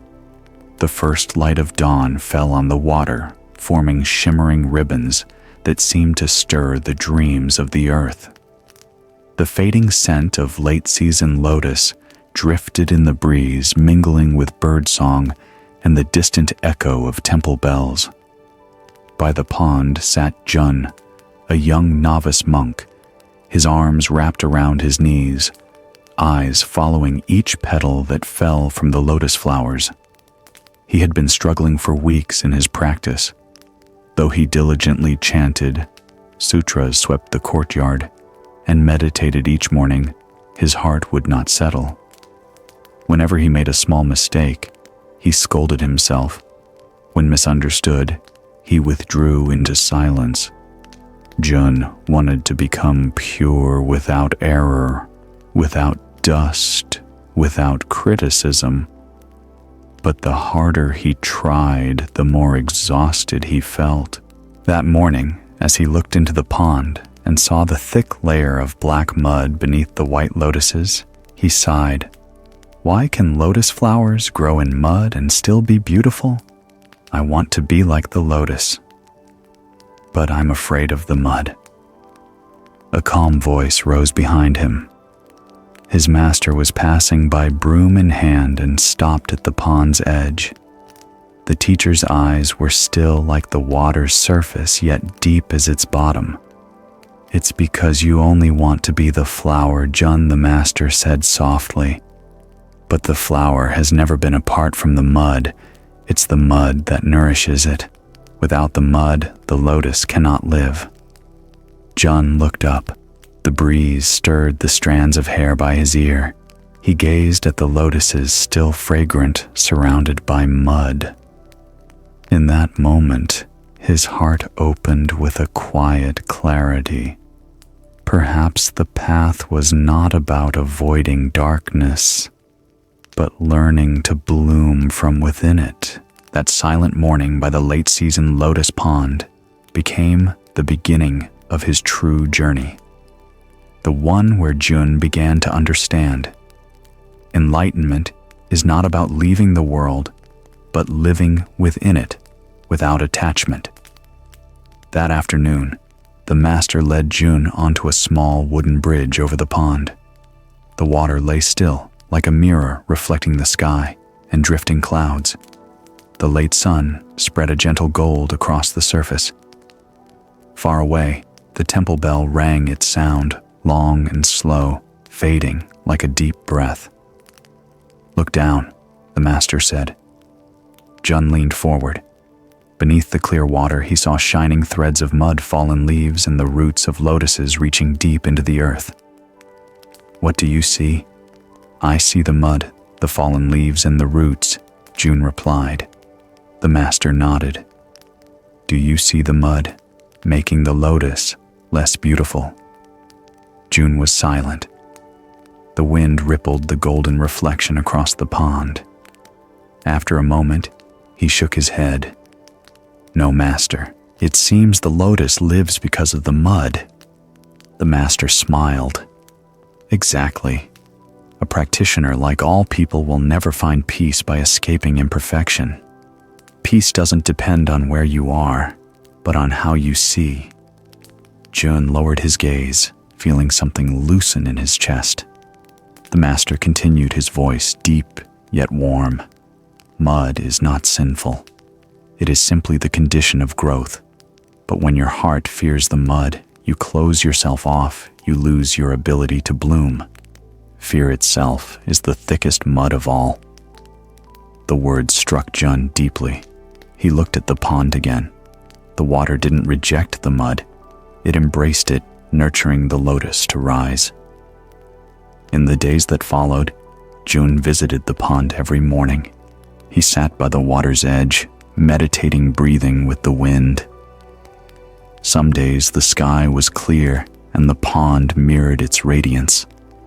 Some days it rained and the water turned murky. Yet the lotus always bloomed fragrant and steadfast, never waiting for a perfect day. One morning, Jun picked up a fallen leaf. Mud clung to his hand. Instinctively, he wanted to wash it off, but he stopped. He looked closer. The mud was soft, cool, and smelled richly of earth. The discomfort faded. He smiled. He realized mud doesn't make the hand dirty, only the mind that fears dirt does. By the still pond, Jun understood the lotus blooms not by avoiding the mud, but by coexisting with it. And so the practitioner's path was not about leaving the world to be pure, but learning to stay pure within the world. One noon, the master sat beside Jun by the pond. Sunlight danced on the surface. Lotus petals trembled in the breeze. The master bent down, scooped up a handful of mud, and rolled it gently in his palm. It was moist, cool, and fragrant after the rain. "Do you know what lives inside this mud?" he asked. Jun frowned. "Just dirt, water, and decayed leaves, master." The master smiled, his tone kind as the passing wind. "Within what you dismiss as filth lie all the conditions for the lotus to grow. Likewise, within suffering, confusion, and failure, the seeds of awakening already exist. If you look deeply, you'll see mud and lotus are never separate." Jun was silent. The soft scent of lotus drifted through the air, faint yet deep. He felt something within him dissolve and blossom. The master gazed across the water and said quietly, "The Buddha taught, without suffering there is no path. Without birth and death, there is no nirvana. To seek enlightenment without pain is like wanting the flower without the mud." How could that be? Jun bowed his head. A beam of sunlight touched the pond, and a shimmer of light reflected from a trembling lotus petal. In that moment, he understood awakening is not found by escaping life, but by living within it with a peaceful heart. From that day, whenever someone hurt or misunderstood him, Jun no longer reacted.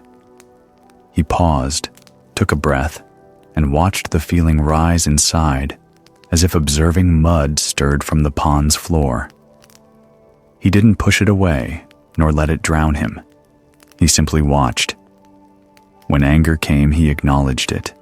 When sadness came, he breathed with it. Gradually, emotions settled clear as water after the wind passes. One night, while meditating by the pond, Jun saw the moon reflected perfectly on the surface, untouched by the mud beneath. He smiled. He realized stillness isn't the absence of pain, but the state in which pain no longer clouds the heart. From then on, each of Jun's breaths felt like a lotus blooming right there in the mud within life itself. One morning, after heavy rain, the pond was muddy and restless. The air smelled of wet earth and drifting leaves. Jun sat on the bridge watching the murky water swirl, feeling the same heaviness inside. He sighed. The water was dark debris floated, and several lotus stems had broken. It's just like my mind, he thought, full of mess I can't clear. His teacher came and sat beside him, eyes gentle. Is the pond beautiful today? Jun shook his head. No, master. The water is muddy, full of trash. The lotuses have broken. The master nodded, stayed silent for a while, then asked, Do you remember what the pond looked like yesterday? Yes, Jun said. It was beautiful. The water was clear, the lotuses in full bloom. And tell me, said the master softly, was it you who made the water clear yesterday? Or did it clear on its own? Jun froze. He had never thought of that. Mud and water coexist. The master continued. When the wind stops, the water settles on its own. Your mind is the same. You don't have to force clarity, just stop stirring. When you stop resisting your emotions, they become clear by themselves. Jun smiled faintly. He understood now, purity doesn't come from avoiding suffering, but from being still within it without being swept away. He looked again at the pond, the water still muddy, but his heart already clear. For the first time, he no longer needed the water to be clear. And in that very moment amid the murky waves, a single white lotus rose pure and radiant, untouched by the mud. The master looked at it and smiled. See, Jun, the flower doesn't avoid the mud to bloom, it blooms within it. Jun placed his palms together and bowed. A warmth spread through his chest, not fleeting joy, but deep harmony. He understood when the heart no longer divides the world into pure and impure, everything becomes a teacher. In that silence, he saw the lotus, the mud, and himself no longer separate. Years later, Jun became a meditation teacher at the temple.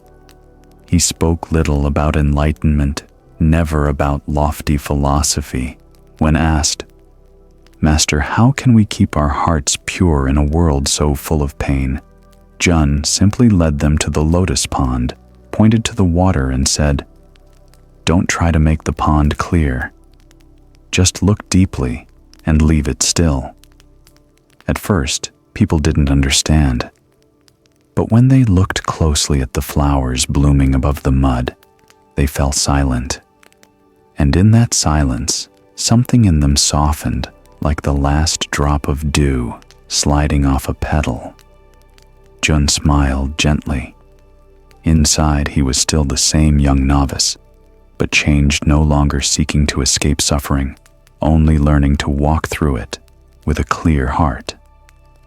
As evening came, wind blew from the distant mountains, rippling the pond. Some lotus petals fell, merging with the mud and water below. The old master, now frail, sat by the veranda and whispered, When you stop fighting impermanence, you begin to dance with life. That sentence became the bridge to the next story, the Garden of Sand and Wind, Tishi. There, another student tried to keep a Zen garden perfectly ordered until he learned that true beauty arises only when order learns to make peace with chaos. And so the journey continued from mud to lotus, from lotus to wind, as life itself moves always between stillness and flow, impermanence and peace. A summer morning in the Zen garden behind the temple, grains of white sand shimmered under the sunlight. Each rake mark ran in gentle parallel lines, forming soft ripples around large stone symbols of mountains and water. Tishi, a young disciple, was carefully perfecting every stroke of the rake, his eyes so focused that he almost forgot to breathe. For weeks, he had spent nearly all his time in that garden. Every dawn, while others still slept, Tishi rose early to clear fallen leaves, smooth the sand, and arrange the stones precisely in their places. Even the smallest leaf or speck of dust disturbed him, as if any imperfection could shatter the peace he tried so hard to maintain. One day the wind rose. A strong gust swept through the valley, sending clouds of sand into the air. In an instant, all the soft, graceful patterns Tishi had just created vanished. Leaves scattered across the ground, stones shifted, all order dissolved. He stood silently watching. A mix of anger and despair welled up inside him. All that work, he whispered, teeth clenched, gone in a single breath of wind. How can one keep order in this world? The question seemed to be about the garden, but it was truly about the human heart, always wanting to control, to hold still what must change. In the wind, the rustling of leaves sounded like a reply. You cannot stop the wind. You can only learn to breathe within it. From that day, the Zen garden was no longer just a place where Tishi arranged sand and stones. It became a mirror reflecting his own mind, where every gust, every footprint, every collapse became a lesson in letting go and impermanence. That evening, the master passed by and saw Tishi working again. The boy bent low, raking slowly but heavily, his face tense as if trying to organize even the wind. The master stopped, watched for a while, then asked softly, "Are you raking the sand or your own mind?" Tishi froze. His hand stopped mid-air. Wind lifted the grains of sand around his feet. He said nothing, only bowed his head. The master sat down on the wooden steps, his eyes calm like still water. "The sand is not wrong for being blown by the wind," he said gently. "It's only doing what's natural. It's your mind wanting it to stay still that becomes troubled." Tishi gripped the rake handle tightly and murmured, "I just want the garden to be perfect, so that when people pass by, they feel peace." The master smiled, a soft late afternoon smile. "You want others to feel peace, but inside you there is a storm." The words struck deep. The wind kept blowing sand, still drifted, yet in the master's eyes, there was no irritation, only the serenity of someone who had realized that wind cannot be forbidden, only welcomed. He continued, voice low but warm. "The Zen garden is not for you to control nature, but to see nature moving within you. If you cannot bear the change in this small garden, how will you bear the change in life itself?" Tishi lowered his head. A light breeze erased the old rake lines. This time, he didn't feel regret. He simply watched the sand move, realizing that peace was not in the garden, but in the one who watched it. The next morning, the master told him, "Today do not rake, just observe." Obediently, Tishi sat on the veranda. The wind began softly, then grew stronger. Sand lifted, swirling naturally around the large stones. Dry leaves danced, brushing against each other with faint clicks. The master said, "See, when you stop resisting, the garden arranges itself. There is order within chaos, rhythm within change." The wind was never the enemy. It was the missing part of the picture you tried to keep still. Looking closely, Tishi saw it. The wind's traces were more beautiful than his own. Not perfect by human measure, but harmonious by nature's design. The master smiled. The Dharma is the same. The more one tries to fix it, the farther one drifts from it. The way is a current not to be held, not to be fought. Like water through a river, like wind through a garden. Only when you let things be as they are, does the mind naturally become still. In that moment, something melted inside Tishi. He understood that peace is not when everything stands still, but when the heart no longer needs to fix everything. After that day, he no longer rushed to rake the sand after each gust. Instead of resisting, he let the wind pass freely and quietly observed. Sand flew, leaves fell, stones shifted, every motion became an invisible dance. Watching the grains rise and fall, he noticed his breath move the same way, sometimes strong, sometimes soft, sometimes pausing, sometimes flowing. And within that rhythm, his mind grew gentler, wider. One morning, another student walked by and saw the garden without its usual neat patterns. "Tishi," he said, "why don't you rake again?" The wind ruined it. Tishi smiled lightly, his voice as soft as the breeze. "It's all right. Today the wind is drawing." The student stood speechless. Later, when the master heard this, he simply nodded, eyes glowing with quiet joy. "You have understood," he said. "When you no longer wish to stop the wind becomes your companion on the path." That evening, master and disciple sat together, watching the sunset spread over the garden. The last light of day glowed through the drifting grains, turning them into waves of amber and gold. The wind still blew, but now it was no longer a destroyer. It was completing a work of art shaped by both nature and man. The master said slowly, "When you stop fighting impermanence, you begin to dance with life." Tishi watched the sun sink behind the mountains.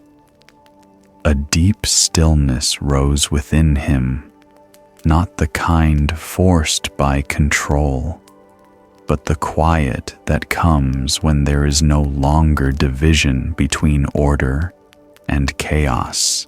He folded his hands and whispered as if awakening, "Beauty doesn't live in perfect order. It lives in the harmony between order and disorder. Like the wind, it doesn't need to be controlled, only understood." The wind passed through the garden once more, carrying his laughter into the fading light. Years later, Tishi's garden became a place where visitors loved to pause whenever they came to the temple. Not because it was perfect, but because it was alive. Each day, the garden looked different. Sometimes the sand was raked, sometimes erased, but always serene in its own way. Visitors would ask, "Master, why don't you keep the garden the same? It looked different yesterday." Tishi would smile because the garden isn't a painting. It's a conversation between me and the wind. Those who heard him would fall silent. In his words, they saw themselves people trying to keep everything as it was: jobs, relationships, emotions, youth. But life never stays still. The wind keeps blowing, the sand keeps moving, and only when we stop trying to hold it, we finally see. That evening, under the last rays of sunlight, Tishi set down his rake and quietly watched his shadow stretch across the sand. The shadow moved with the wind, now dark, now faint. The old master passed by and asked, "When the light fades, does the shadow remain?" Tishi looked at him, then at his own form. The question awakened something deeper, the realization that fear, doubt, and control are only shadows. The true light has always been shining through every grain of sand, every breath of wind. As the master walked away, he left one final whisper: "We mistake ourselves for the shadow and forget that we are the light." That story opened the next journey, the wall and the shining shadow, where another disciple, while painting a wall, saw his shadow cast deeply across it. And in that still moment, as he looked at the shadow, he began to realize the truth is not in what is reflected, but in the light that shines through everything.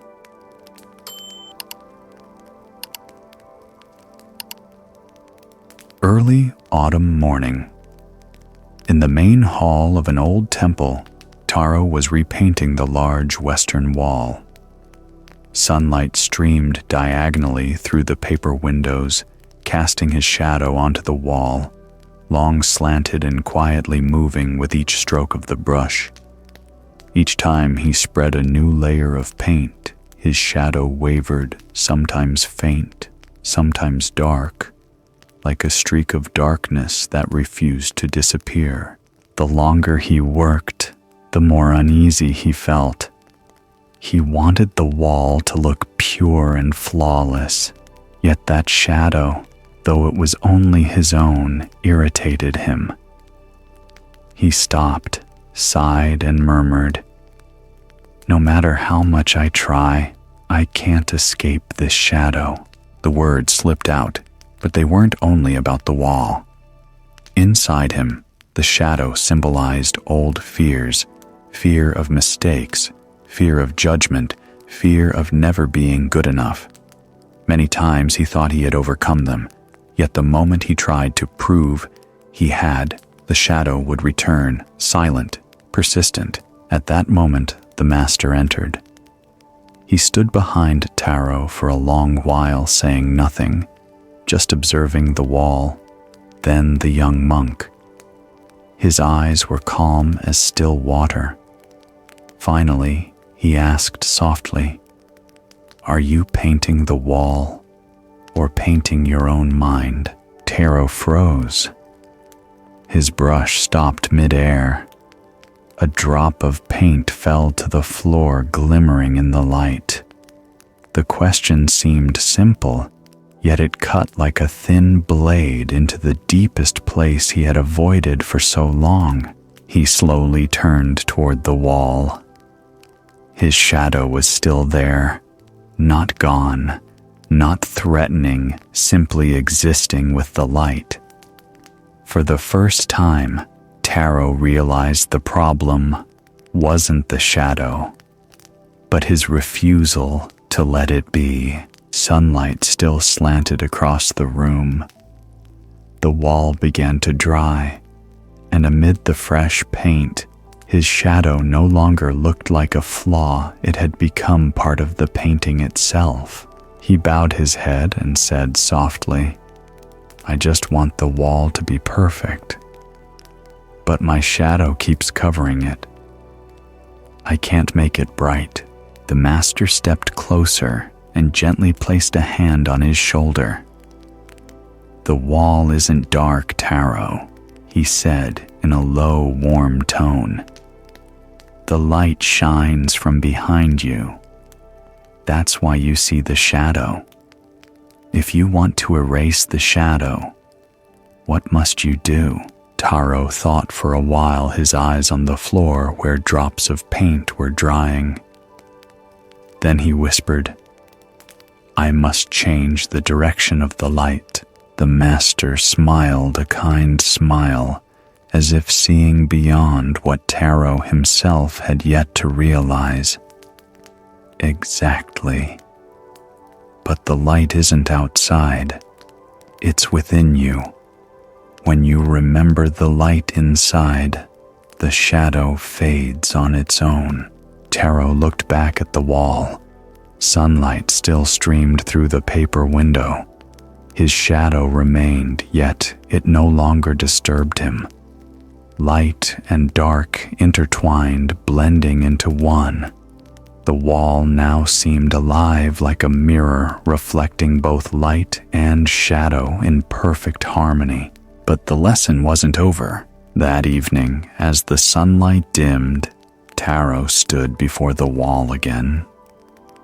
The room filled with deep brown hues, and for the first time he saw no shadow at all. A strange emptiness crept into his chest. The master passed by and asked gently, "Now that there's no light, can you still see your shadow?" "No, Master," Taro answered, "but I can't see clearly either." The master smiled, his voice as soft as the wind. "When the outer light fades, only the inner light remains. If you don't return to it, you'll see nothing but darkness." Taro stood still. His shadow was gone, but inside another light had just been lit, silent, steady, brighter than any sun. The next morning, the master led him to the veranda where dawn bathed the temple courtyard in gold. Early maple leaves drifted down. Light shimmered on the stone floor as if breathing. Pointing to the freshly painted wall, the master said, "This wall is like your mind. It can reflect light or hold darkness. A shadow only appears when something stands between the wall and the light. In the same way, suffering arises when the ego stands between you and your true nature." Taro said nothing. A breeze stirred the wind chimes along the eaves, their sound clear and tender, as the voice of stillness itself. The master continued, his tone deep but gentle. "The sutras teach that the mind is originally bright. It's only obscured by delusion. A person is not the shadow, but the very light that shines. When you believe you are the shadow, you live in fear, doubt, and constant striving to be good enough. But when you remember you are the light, you simply shine for no reason at all." Taro looked down at his hands, still stained with traces of dry paint. He suddenly realized that all these years, he hadn't just been painting a wall, he had been trying to repaint himself. To cover, correct, and polish, hoping to be worthy.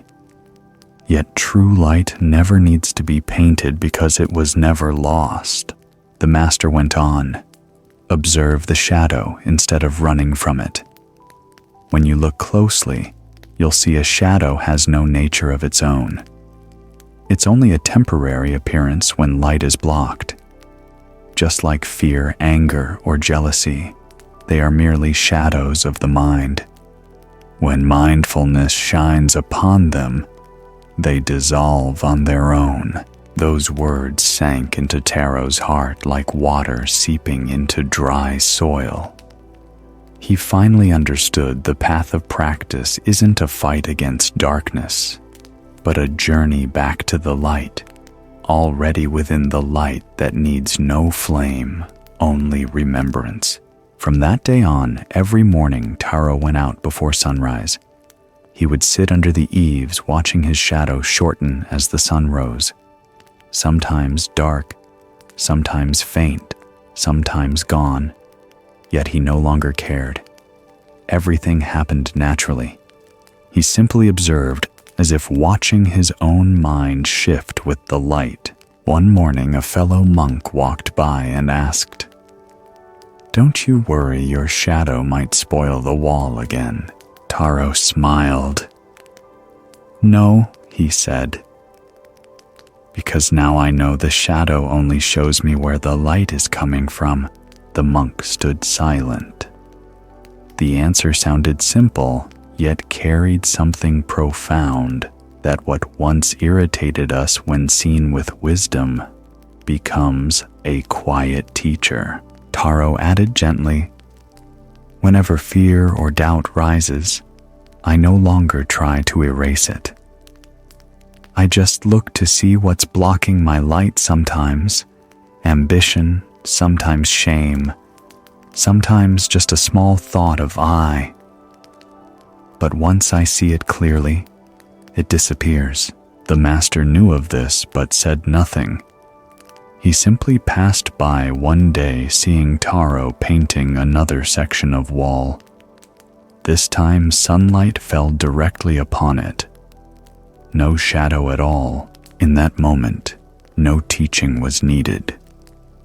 The disciple had realized mindfulness isn't about chasing away darkness, but meeting it calmly, knowing he is the light itself. That winter, the temple's restoration was complete. Taro's white wall became a symbol of stillness. When sunlight touched it, it glowed softly. When dusk fell, it absorbed a warm golden hue. Everyone who looked at it seemed to see their own heart reflected there. A visitor asked, "Master, why is this wall so beautiful without any decoration?" Taro replied, "Because it doesn't try to be anything else. It just wants to be a wall of light." The visitor nodded slowly. "Just like us," he said, "we don't need to become anyone else, only to remember the light within." Evening descended. Shadows lengthened across the wall, then vanished with the setting sun. In that fading light, Taro heard again his master's old question.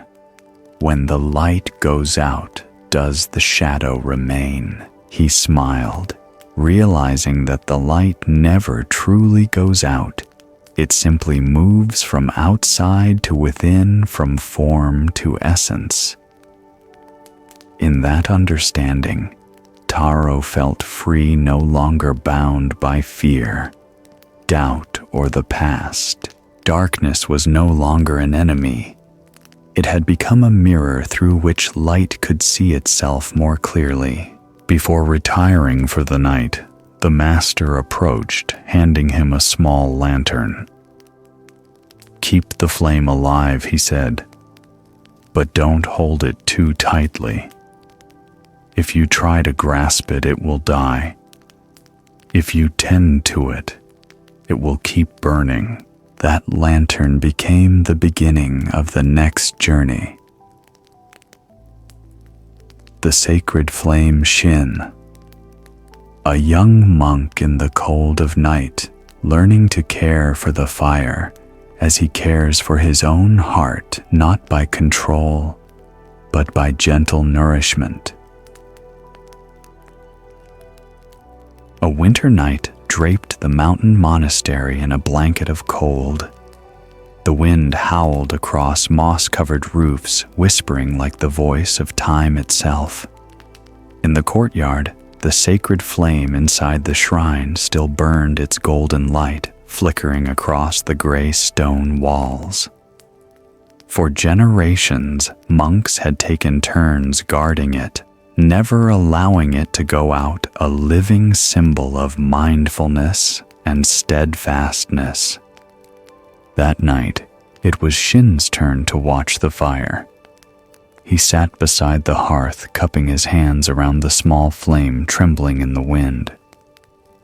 A chill gust swept down from the mountain slope, tilting the fire dangerously.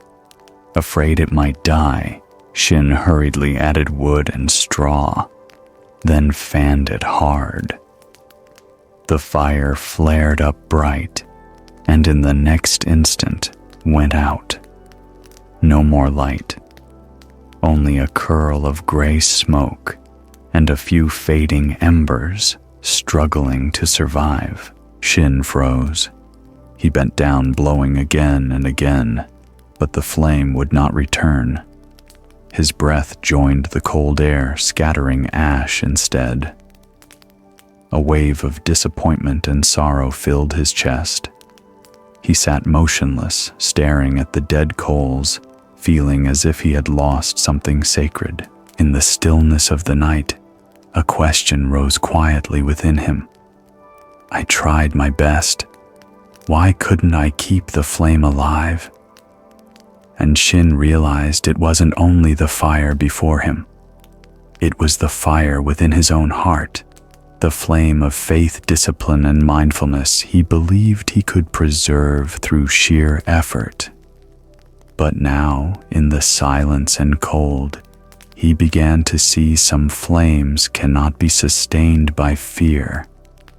They can only be nourished through understanding and calm presence. When the master entered, smoke still lingered in the small room, weaving through the dim air like threads of fading light. The last warmth of the night clung to the hearth, where Shin sat, his hands still cupped around the cold ashes. The master said nothing at first. He looked at the dying embers, then quietly sat down beside him. After a while, he asked softly, "Are you afraid of the fire going out?" Shin nodded, his voice barely a whisper. "Yes, master. I was so afraid." I added more wood, more straw, even fanned it, but it still went out. The master remained silent for a long time, then spoke gently. "Do you see what happened? The more afraid you were of losing the fire, the harder you fanned, the more fuel you forced upon it, and it was suffocated by the very fear that tried to preserve it." Shin lowered his head. He could not reply. The words pierced deeply, not just about the fire, but about how he had been living. The master continued, his voice soft as wind brushing the roof tiles. "Fire doesn't only need fuel, it needs space to breathe. It's the same with people effort.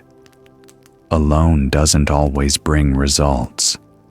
Some things live on only when we trust and release control." Shin looked at the fading coals. He saw himself in them, striving, frightened, exhausted. He hadn't let the fire burn naturally. He had tried to make it obey his will. The master looked at him kindly. "Your mind is like this fire," he said. "When you try to hold on to peace through force, peace disappears.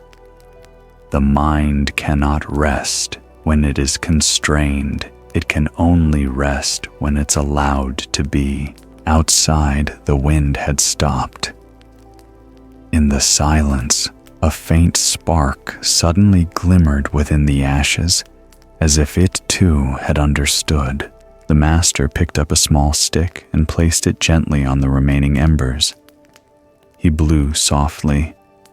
A thin wisp of smoke rose, quivering in the cold air. Then, from the gray ashes, a tiny light appeared. The weak flame trembled, uncertain between death and life. The master smiled. "See," he said, "just a gentle breath, not a strong gust. Sometimes less is enough. Shin watched as the light slowly spread, reflecting in his eyes.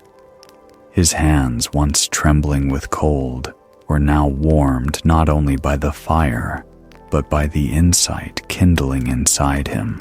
The master spoke again, his tone calm and steady. Practitioners often mistake keeping the mind bright for forcing it to stay lit. But the light of the mind needs no guarding, only nurturing. When you cling, you smother it. When you fear, you blow too hard. Mindfulness isn't control. It's knowing when to add and when to stop. Shin sat in silence. He watched the fire burn again, not fiercely, not weakly, but quietly, steadily, and alive. Its warm glow filled the cold room, spreading through him like a thawing stream. After a while, he asked softly, "Master, when the fire inside me grows weak, what should I do?" The master smiled, gentle as moonlight through the paper window. "Do nothing. Sit beside it. Breathe with it. Give it space to breathe. The Buddha taught that the mind arises and fades. Do not resist, just observe.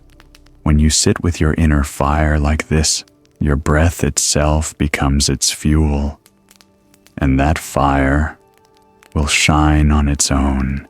The small flame had stabilized now. Outside, the mountain wind still blew, but within Shin, a new, unquenchable light had been born. That night, he did not sleep. He sat quietly beside the fire until dawn.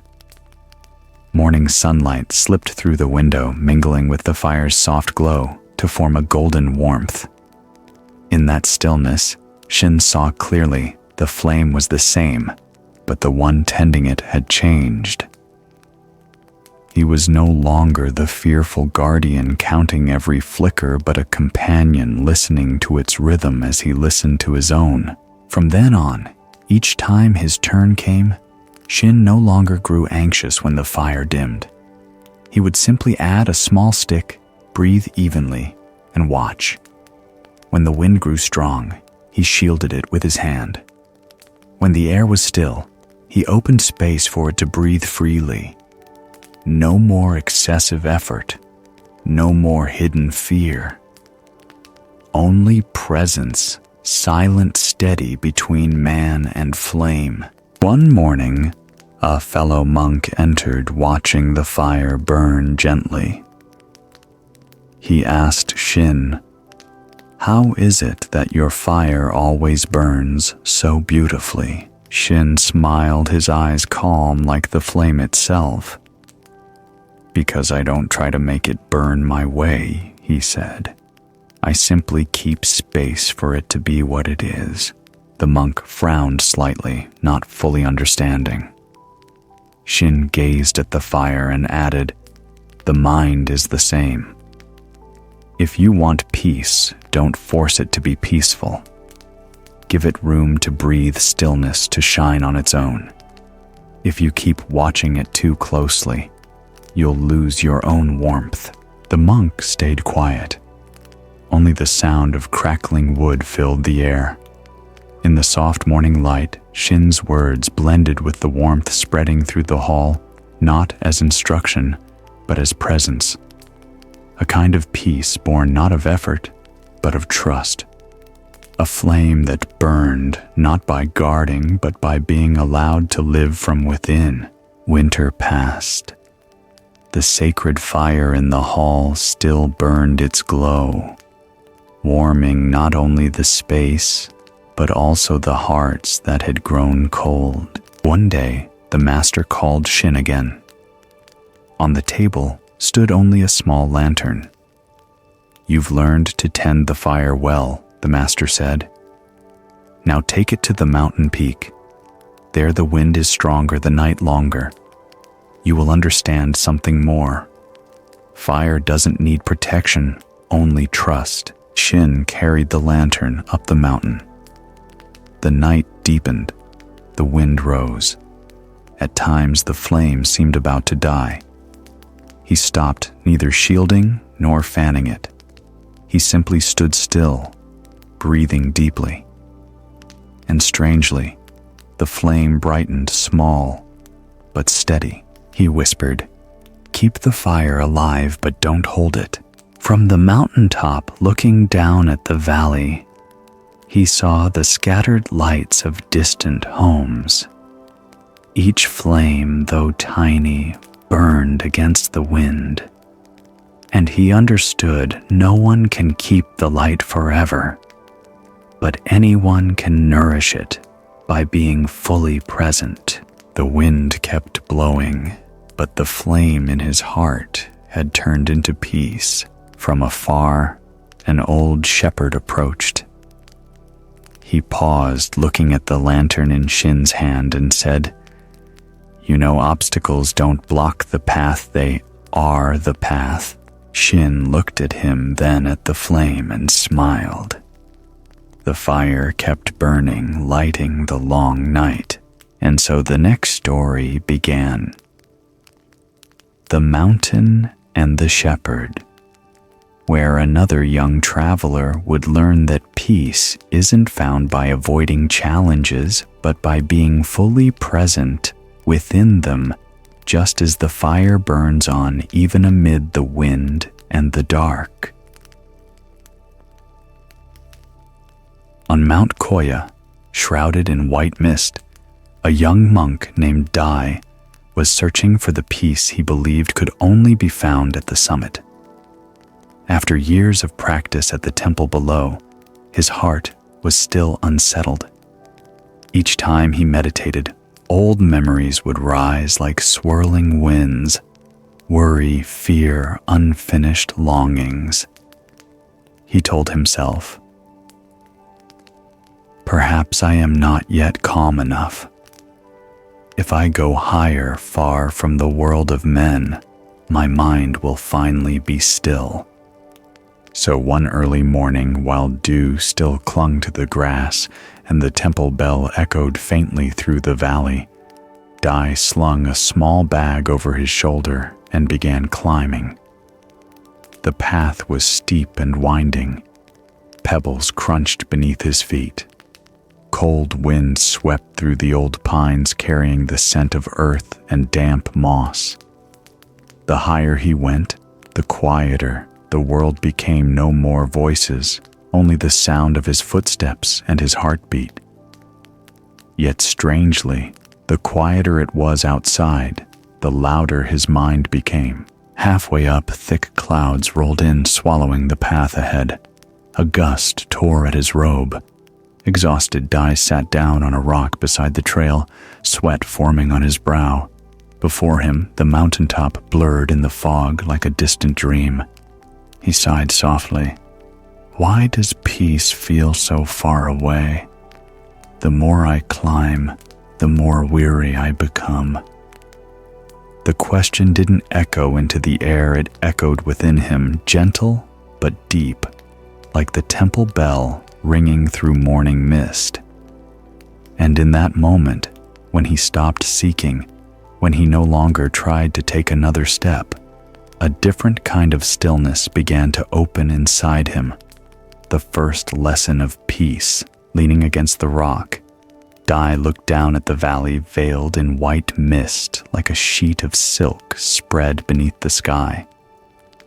The wind rustled through the pines, carrying the scent of damp earth and sap. His heart felt both empty and heavy, as though the mountains themselves were listening to the sigh of a traveler who had lost his way. After a while, through the haze, he saw a figure leading a flock of sheep up the slope. An old man, silver-haired, his skin tanned by sun and wind, wearing a weathered brown cloak. He walked slowly, steadily. Seeing Dai sitting by the path, the old man stopped, leaned on his staff, and smiled kindly. "Why are you sitting here alone in the mist, young monk?" Dai bowed his head and replied quietly, "I was seeking peace on the mountain peak. but perhaps I've taken the wrong path." The old man chuckled, his eyes lined with deep creases like traces of time. "If you've taken the wrong path, why stop in the middle of it?" The words were light as wind, yet they stilled Dai. Before he could answer, the shepherd set his staff down and sat beside him. The cold mountain wind passed through them. The flock huddled close together, quietly grazing at the foot of the slope. The old man spoke slowly, his tone calm and steady, like a storyteller's. "You know, my sheep are terrified of the wind. Whenever the wind rises, they stop shivering and clinging to each other. But the more they fear it, the harder the wind seems to strike them. Only when they dare to walk through the wind do they discover it was never as frightening as they thought." Dai listened in silence. Each word sank into him like rain into dry soil. The old man continued, "There was a time when the wind blew so fiercely, I wanted to give up too.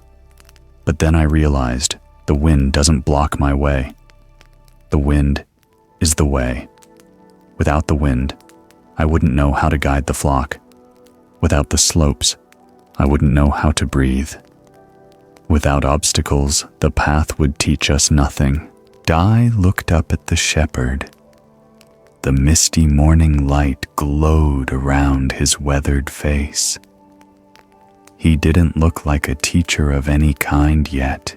His words pierced like living dharma, and suddenly Dai understood perhaps peace was never waiting at the summit at all. It was here in this very moment when he stopped running from the wind and sat beside a stranger in the fog. Something in him began to quiet. The wind still blew, but now he could hear within it not a threat, but the breath of the mountain and of himself. Seeing Dai still wordless, the old man bent down, picked up a small stone and tossed it down the slope. It rolled a few times, struck a tree root and came to rest. He pointed and said softly, "See that? The stone doesn't know it's been stopped. Each time it hits something, it simply changes direction. Humans are the same. We suffer because we think the way is blocked, when in truth, we're only being redirected." Dai looked up, his eyes wide with both surprise and understanding. The shepherd's voice deepened. "You climb this mountain searching for peace, but peace isn't on the summit. It's in each step you take, in every tired breath, in accepting what is. Peace isn't the result of avoiding struggle. It's the ability to be fully present within it." The words echoed in Dai's heart like a bell from the distant temple below. He remembered the long meditations at the foot of the mountain, the countless times he had tried to banish thoughts, to force his mind to be still. Now he saw that struggle was the root of his restlessness. The old man tilted his head gently, his eyes soft with kindness. The Buddha once said, "There is no path that leads to peace. Peace is the path. You could walk 1,000 miles, but if every step is full of resistance, the summit will always remain far. Yet if you let go even for a single breath, the peak is already beneath your feet." Dai bowed his head, feeling as though his whole being had been cleansed by mountain mist. When he looked up again, the clouds were still thick, but a faint ray of light broke through, shining on the old man's shoulders and the sheep beyond. And in that moment, he understood obstacles are not barriers, but essential parts of the journey. Because of the wind, we learn balance. Because of the stones, our feet grow steady. and because of fatigue, peace is finally born. The old man rose, patting Dai gently on the shoulder, his voice warm and deep like a temple bell in the fog. The summit will always be there, but now you need not rush. When your heart is still, every step is the peak. Dai looked at him with gratitude. He stood bowed deeply, and together they walked a little farther. The mountain path twisted and steepened. Cold wind blew from the valley in sharp gusts. Sometimes stones slipped under Dai's feet. Sometimes fog swallowed the way. But this time, he wasn't afraid. He no longer thought about reaching the top. He simply walked, listening to the wind brushing his ears, the rise and fall of his breath, and the quiet heartbeat of the earth beneath him. The wind struck his face cold and stinging, but he didn't turn away. Within that chill, he felt a subtle warmth, the pulse of life itself. Each step was no longer effort, but harmony with the mountain, the wind, and the ground. At a bend in the trail, the old man stopped. The sheep stood quietly. A few nibbled grass by the path. He pointed down another way. "I must go this way," he said. "The flock cannot climb higher. But you, if you wish to continue, remember, don't try to go fast. Just go truly." Dai bowed in respect, watching as the old man and his sheep disappeared into the white mist. Then he turned, continuing upward. This time, each step felt as though the wind was lifting him rather than opposing him. As the sun sank low, painting the slopes in soft orange light, Dai looked back. The path behind him was steep and rough, but to his eyes, it no longer looked like a journey of struggle. It was a journey of awakening. Because now he knew peace is not found at the destination, but within every breath along the way. When he returned to the temple, Dai recounted his story to his master. The master smiled and asked, "Did you find peace?" Dai replied, "I didn't reach the summit, master, but I no longer need to, because I've realized every step of the path is already the summit." The master looked out the window toward the sun setting behind Mount Koya. "You've understood," he said. "One who finds peace within suffering has transcended it. One who sees impermanence in each breath lives in eternity." Dai bowed deeply. Inside him, a gentle flame began to glow, not from triumph, but from acceptance. That night, he stepped into the temple courtyard and looked up at the sky. The clouds had cleared, revealing the stars.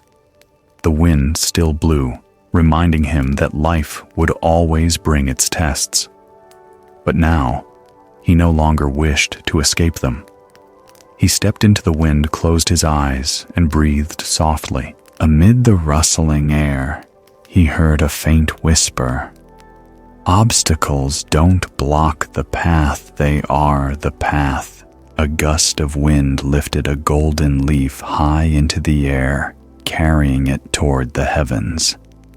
Dai looked up and smiled. In that moment, he understood a deeper kind of freedom.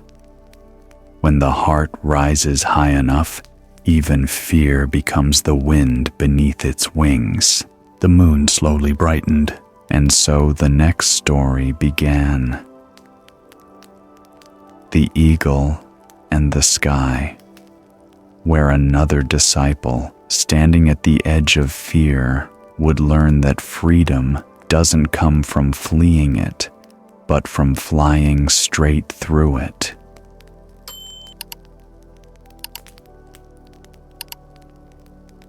At dawn, when mist still clung to the cliffs, a young monk named Ichiro stood before a towering mountain face where the wind roared up from the valley below. Each gust carried a chill that whipped his thin brown robe and made his body tremble, not only from cold, but from fear.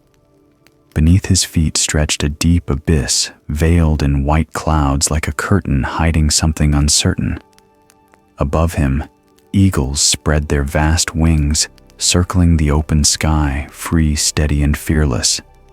Ichiro looked up at them, filled with a longing so deep it almost hurt to be like them. Free, unafraid, unbound by the limits of body or mind. But each time he stepped closer to the edge, his heart clenched, his legs turned to stone. A voice echoed inside his head, soft but relentless. What if I fall? What if I fail? No matter how much he tried to calm himself, his breath came fast. Fear hung in the air like fog, thin but everywhere. He once heard his master say, "True freedom doesn't come from escaping fear, but from flying through it." That sentence haunted him. Flying through, what does that mean? To face it, to rise above it, or to surrender and let the wind carry you? He didn't know. He only knew that he still stood at the cliff's edge between freedom and fear, between faith and doubt. Days passed. Ichiro returned again and again to that same cliff. He would look down, then turn away. Until one morning when the fog lifted and the sky opened clear and wide, he whispered to himself, "I will stay here until I understand how to fly." From that moment, his journey was no longer about climbing or crossing. It was about learning to face the wind, to face the fear within him, until invisible wings began to unfold. At first he meditated by the cliff, silently watching the eagles soar through the endless blue. They dove from heights that made the heart tighten, then rose again effortlessly, as if gravity had never existed. Some perched motionless on sharp rocks, their eyes distant, their bodies still, as if the wind itself was passing through them to find rest. Ichiro watched and wondered, why are they not afraid? Is it because they were born knowing how to fly, or because they once fell? That question echoed in him like a deeper truth. Perhaps fear itself is where wings are born. One afternoon, strong winds rushed through the valley. Clouds rolled thick across the sky, and Ichiro saw a young eagle swept from its nest. It tumbled, spinning wildly in the air. Ichiro held his breath. His heart leapt to help, but in a single moment, the bird spread its wings, caught the wind, and soared even higher than before. Strong, free, fearless, Ichiro shivered. A warmth rose in his chest as something broke open inside him. He understood then, fear does not vanish by avoidance. It dissolves only when you allow yourself to fall so the wind can teach you how to fly.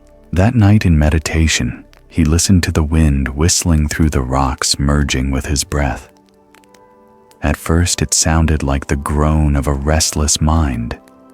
Then gradually, it became a gentle invitation. He remembered his master's words.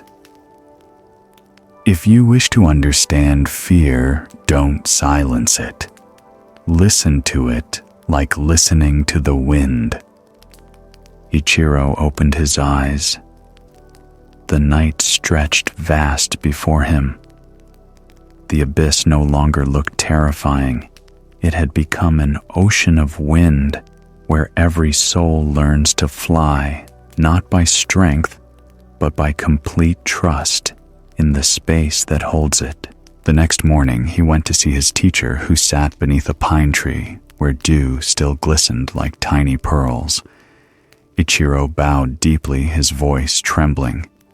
"Master, I have meditated, observed, and kept my vows, yet I cannot be free of fear. I fear failure, being misunderstood, losing myself." The old master gazed at him for a long time, his eyes calm like a still lake. Then he asked, "When you inhale, are you afraid to exhale?" Ichiro looked up surprised. "No, master." "Why not?" "Because it's natural," he replied. The master smiled and nodded slowly. "Exactly. Just like the wind, it blows, not because it wants to, but because its nature is to move. When you resist fear, you resist life itself. Fear is not the enemy, it is simply the breath of what has not yet been understood." Ichiro was silent. The wind brushed through the pine needles, carrying the faint scent of resin. It sounded like a whisper, not from outside, but from within. The master bent down, picked up a fallen eagle feather, and placed it in Ichiro's hand. A bird can only fly when it learns to trust the wind. In the same way, a human can only be free when they learn to trust their fear, to awaken through it. Fear, when faced directly, becomes the wing. Ichiro held the feather. It felt fragile, yet firm between his fingers. Something inside him softened, not the fear itself, but the resistance. He no longer wanted to push fear away. He wanted to understand it, like understanding breath, like understanding himself. The master's voice was gentle yet clear. The Buddha taught that no one attains liberation by destroying fear. Liberation comes when you see that fear too is impermanent. You watch it arise, stay, and pass, and realize it is not you nor your enemy. It is just a passing cloud while the sky remains ever clear. Ichiro lifted his gaze toward the sky through the pine branches. The clouds drifted slowly. The wind was soft. Sunlight broke through the leaves.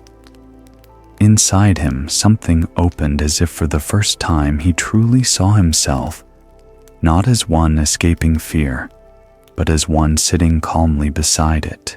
The feather trembled gently in the wind, and Ichiro knew the wind was no longer something to overcome. It was the teacher lifting him higher. The next day, he returned to the cliff. The air was cool, the mist thin, the world silent around him. He took a deep breath. Fear rose again, cold and heavy, like an invisible hand pulling him back. But this time, he didn't fight it. He simply observed. He noticed his heartbeat quicken, his breath shorten, his palms damp with sweat. Yet instead of resisting, he let it all happen, focusing only on breathing. In that moment, fear began to transform, not an enemy, but a current of energy moving through him. Ichiro stepped onto the rock that jutted out over the abyss. The wind roared, whipping his robe until it sounded like wings. He closed his eyes and opened his arms, not to fly, but to let go. To release resistance, the need for control, the desire to be fearless. And as he let go, he felt it, the wind no longer pushing against him, but lifting him. Weight dissolved. Fear melted into mist. He opened his eyes. The sky stretched endless before him, clouds parting like an open gate. In that light, Ichiro smiled. When he turned back, fear was still there, but it no longer ruled him. Not because it was gone, but because he had stopped fighting it. He finally understood what years of practice hadn't shown him. When the mind soars high enough, every fear becomes wind beneath its wings. From then on, whenever the wind rose, Ichiro simply sat still, feeling it pass through. He didn't try to control or escape. He let everything move in silence. To the young monks who came to learn, he would say, "Do not try to erase fear. Watch it like a cloud coming going, leaving no trace. Only the mind is the sky." And there on that cliff between wind and sky, Ichiro finally understood. Freedom is not the absence of fear, it is learning to fly with it. Years later, Ichiro became a respected Zen teacher. When people asked, "How did you achieve such freedom, Master?" he would smile and reply, "I didn't achieve anything. I simply stopped running. When you stop fearing the wind, it becomes your wings." One evening, he led his students to the mountain's peak and pointed to the eagles gliding above. "See them. They don't fly to prove their freedom. They fly because it is their nature. When the mind is natural, unafraid, unattached, unresisting, that is freedom." The wind passed again. The clouds drifted slowly, and a dry leaf detached from its branch, falling softly to the ground. Ichiro watched it and whispered, "Everything falls so that something new may arise." His words opened the next story. The falling leaf.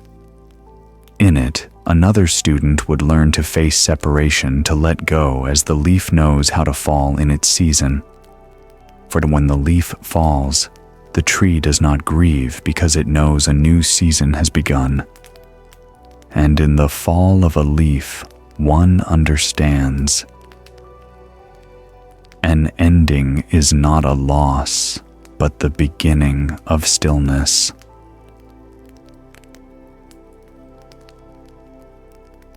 When autumn arrived, the garden of the Zen temple turned golden under the old maple trees.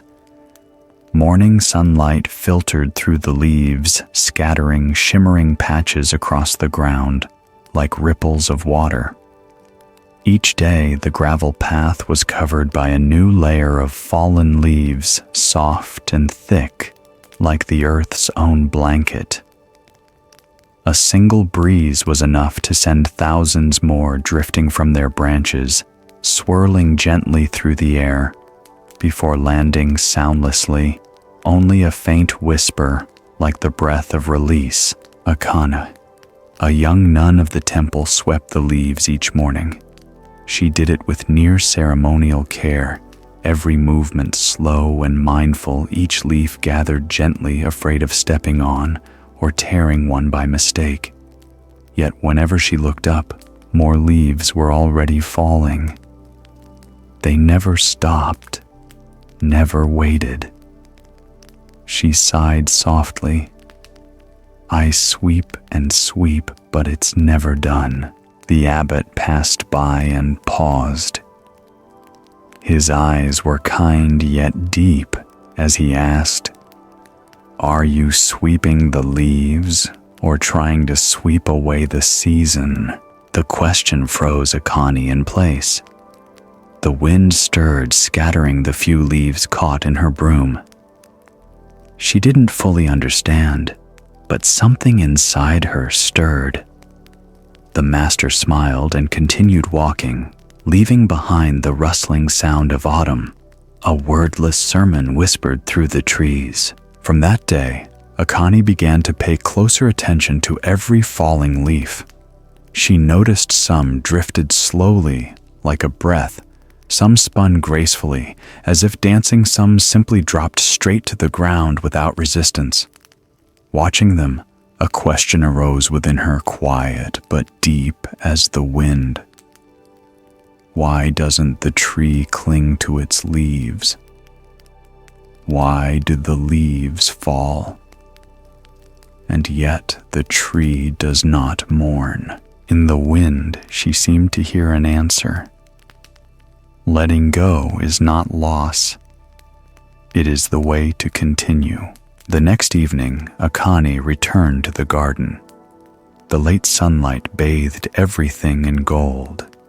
The sun was sinking behind the distant mountains, leaving a warm streak of light across the old maple crowns.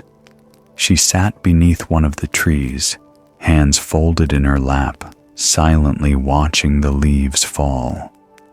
Each leaf had its own way of descending. Some swayed gently, some twirled, some dropped straight, but all shared the same calm grace, as if each knew exactly where it was meant to go. As she watched, a memory returned. Months earlier, her closest friend at the temple had left to study the Dharma elsewhere. Akane had seen her off in silence, feeling hollow inside.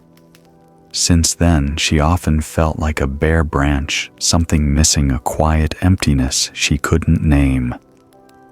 Each time she looked at that absence, she felt lost, unable to understand why life always asks us to part with what we love.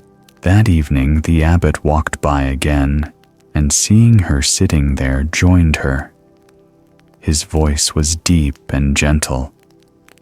"Akane, what do you see when the leaves fall?" She looked down and murmured, "I see emptiness, Master. I see loss and coldness. It feels as if the tree has been left behind." The abbot watched the falling leaves for a moment, then said softly, "The tree is not abandoned, my child. It is only changing its robe. The leaf does not betray the tree. It returns to the earth that once nourished it." Akane looked up. A few leaves drifted down between them. The abbot smiled and continued, "The tree knows a new season is coming. It doesn't cling to its leaves because it trusts the cycle. But you suffer because you try to hold on to what cannot stay. You wish autumn would remain as green as summer." Akane bowed her head, tears falling unnoticed. The words entered her heart like a tender breeze opening a hidden space. In the sound of the falling leaves, she finally understood. Letting go is not losing it, is a deeper form of love. The wind grew stronger, swirling the golden leaves in little circles like a final dance of the season. The abbot reached out and caught one in his hand. He looked at it resting lightly on his palm and said, "Do you see this leaf, Akane? It falls, but it is not afraid. It knows that whether it is on the branch or on the ground, it still belongs to the whole. So do you. Wherever you are, whoever leaves you, you remain part of the great web of being. Nothing truly disappears, it only changes form." Akane gazed at the leaf in his hand. The last sunlight shone through it, turning it into a small piece of gold. Her voice trembled. "But how can I stop hurting when someone I love goes away?" The master smiled, his eyes gentle but clear. "When you see someone as yours, pain is inevitable. But when you see them as a leaf in the vast garden of your heart, coming and going through causes and conditions, you feel gratitude instead of grief. The leaf never belonged to the tree. It only rested there until the wind called." He then gathered a few more leaves and placed them in Akane's hands. Each leaf is a moment. The more you try to hold them, the faster they fade. But if you look deeply, you'll see even in falling, the leaf is beautiful. Its fall doesn't destroy, it completes. Akane looked at the leaves in her palms. They were no longer green, but still carried the breath of the tree, the wind, and the sun that had nourished them. Something opened inside her, and she whispered, "I understand now. The leaf doesn't die, it returns. When the leaf falls, the tree doesn't grieve, because it knows a new season is coming." The master's eyes glimmered in the autumn light. "Yes," he said softly, "and when you learn not to grieve, you too are entering a new season of the heart." In that moment, Akane felt a deep stillness spread within her. The wind still blew, the leaves still fell, but everything felt lighter, as if she too was releasing something preparing to bloom in the coming spring. From then on, Akane continued sweeping each morning, but her heart was different. Each fallen leaf was no longer a task to clear, but a gentle greeting from the season. She swept more slowly, each motion soft and mindful, a form of walking meditation. Each time the tree released its leaves, she paused, smiled, and listened to the rustling sound, like the whisper of a sutra. On some mornings, she looked up at the sky and let a few leaves fall onto her shoulders, without brushing them away, as if accepting a gift from impermanence. One morning, a young novice ran up to her and asked, "Aren't you afraid that no matter how much you sweep, the leaves will keep falling?" Akane smiled, gently patting the boy's head. "No, because if the leaves didn't fall, new buds would never grow. Just like us, if we don't let go of the old, how can we make space for the new?" Since then, when she taught the younger monks, her voice carried calm and warmth. Let what has passed fall like the leaves. Give your heart some space. It is in that space that peace blooms. Her words were simple, but everyone who heard them felt lighter. She no longer tried to hold on to seasons, people, or certainty. When someone left the temple, she simply placed her palms together and bowed like greeting a falling leaf, knowing that in truth, there is no final separation. The garden continued to shed its leaves each day, yet in Akane's heart, every season became a season of peace. Winter came. The branches stood bare, yet the garden was not sad. The wind carried the scent of damp earth, signaling the start of a new cycle. One morning, Akane stepped into the courtyard and saw tiny green shoots emerging among the fallen leaves. She smiled. There was no longing for the past season, only gratitude for all that had been. The abbot approached and asked, "What do you see in the garden today?" She answered, "I see fallen leaves, but the earth still smells sweet. I see that what's gone is not truly gone. It's an invitation to a new season." The abbot nodded. "When you can see that your heart is still, for stillness doesn't come when there's no loss, but when you understand that every loss has meaning." That evening, as the temple bell rang, its clear tone lingered in the air, pure and full, like the wind moving through emptiness.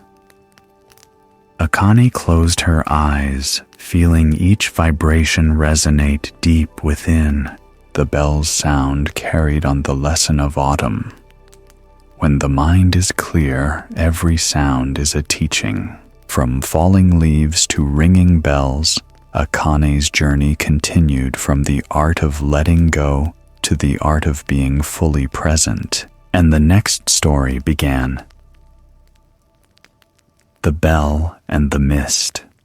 One early morning when fog covered the temple courtyard, a young novice named Etsu was assigned to strike the bell. At first the sound was uneven and dull, but that day when she struck it gently with a calm heart, the tone echoed far and pure.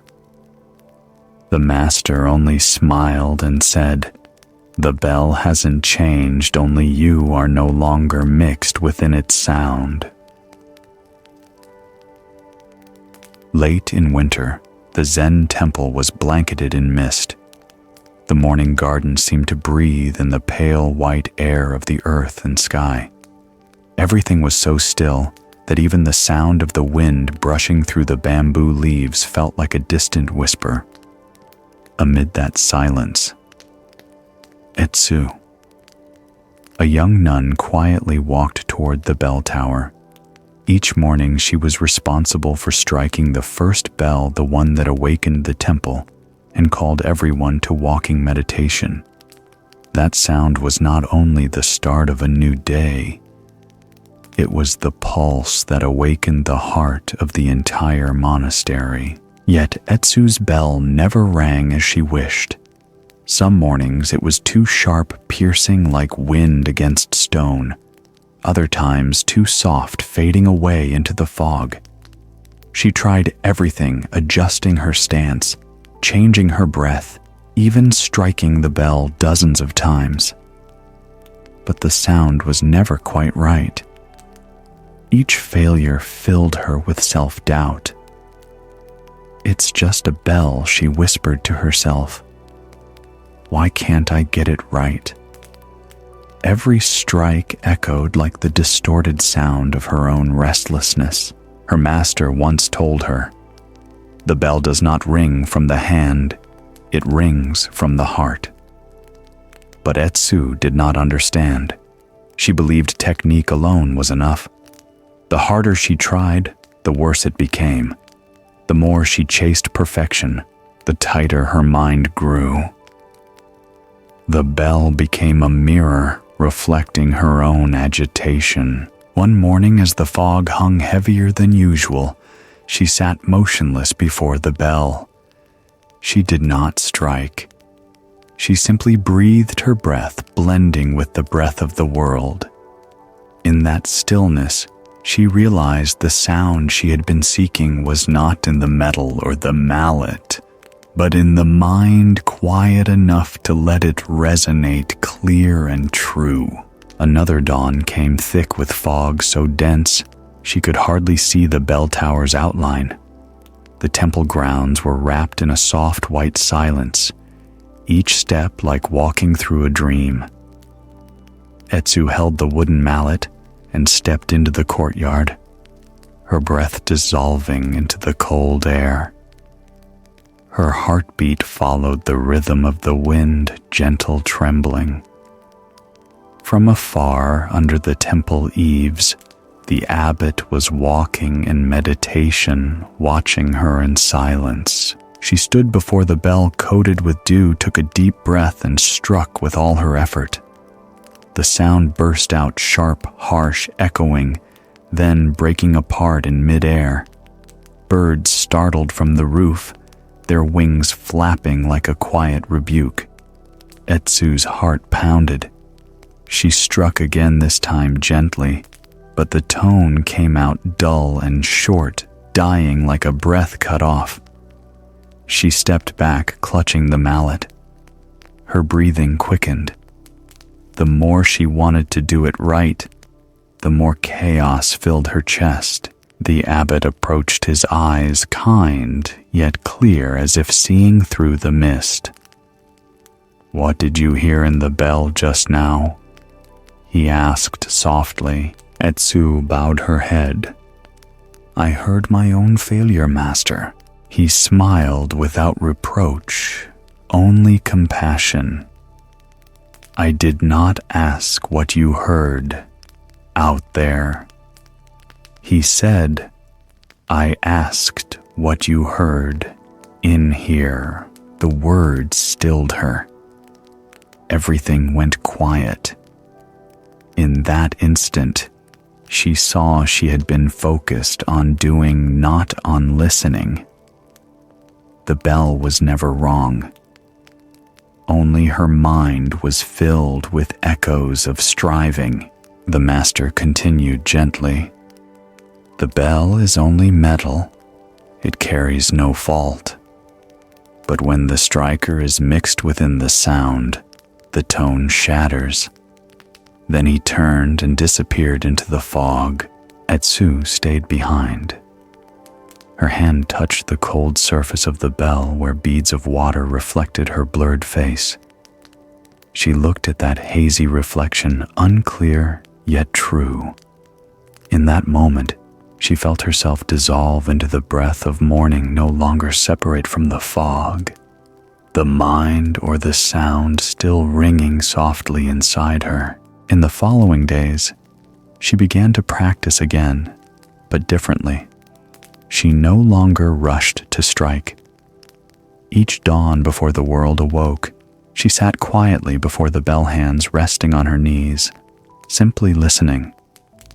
The sound of dew dripping from the tile's wind, moving through bamboo wings, stirring above the temple, all wove together into a wordless symphony.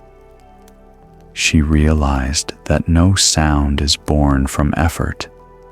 All sounds already exist, waiting for a mind still enough to hear. Then one morning, the mist was so thick the world itself seemed to vanish behind a white curtain. Etsu rose holding the wooden mallet. This time she didn't aim for strength or precision.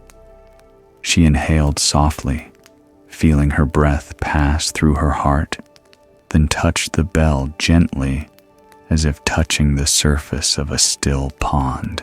The sound that followed was deep and resonant, spreading outward like ripples on water. It blended with the mist, the air, the breath of the earth. It didn't clash or fade, it simply continued, a silence that sang. The world around her seemed to pause. Etsu stood still, listening, not with her ears, but with her whole being. From afar, the abbot stopped his walking meditation. He listened for a long moment, then smiled. "The bell has not changed," he said quietly. "Only you are no longer lost inside its sound." The words opened something vast within her. She saw that sound is neither pure nor impure. It becomes so through the mind that hears it. When the mind is divided between me and what I do, the sound distorts. But when the self dissolves, when there is no one striking anymore, only the bell ringing through emptiness, then every tone, strong or soft, becomes meditation. From that morning onward, Etsu no longer struck the bell to begin the day, she allowed it to ring itself. Before lifting the mallet, she paused, closed her eyes, and breathed until her heart grew still enough to hear the sound of mist falling. Only then did she move, and strangely, the bell no longer rang into the air, it rang within. The hearts of all who heard. That morning, the monks awoke, feeling as though the sound had not come from outside, but from deep within their own chests. The bell was no longer a signal to rise. It was the shared breath of the entire temple. Later, Etsu came to her master, her eyes bright with realization. "Master," she said, "when I struck the bell, I no longer knew what I was doing. I only felt that the sound and I were one." The abbot smiled. "That is meditation in action. When your heart is clear, every sound becomes a teaching." Those words engraved themselves in her heart. She understood that practice was not confined to the meditation hall or the chanting hour it lived in. Every breath, every simple motion, washing a bowl, folding a robe, sweeping the courtyard, hearing the wind pass through the eaves. When the mind is clear, even the most ordinary act becomes Zen. She later taught the younger novices, do not seek the bell's sound in the bell. Seek it in your own heart. If your heart is clouded, the sound will be dull. If your heart is still, every sound is Dharma. And so each morning when the bell rang, the monks did not just hear, they felt. The tone was no longer metal vibrating in the mist, but the breath of the universe itself, each strike awakening the space within and around them. Years later, when Etsu was asked to guide new students, she began not with lectures, but with a quiet dawn in the courtyard. The fog was thick. She pointed to the great bell and said, "Listen, before the bell rings, there is already sound. After it fades, the sound remains." Then she struck lightly. The bell's tone rippled through the mist, fading into stillness. That, she said, is the true teaching, not from the bell or from me, but from the space in your heart that opens to hear. She turned toward the distant pond where the fading moon cast a faint reflection. Like the moon, she said softly, no matter what shadow falls upon the water, its light is never lost. A dark spot does not erase the moon. Her words became the natural bridge to the next story. The full moon and the ink drop. It tells of a student who once made a grave mistake and believed he had lost his purity until he realized that no fault can stain the true mind when one dares to see the whole, not just the dark part. Because like the bell's sound, the resonance was never impure, only the heart was sometimes still wrapped in mist.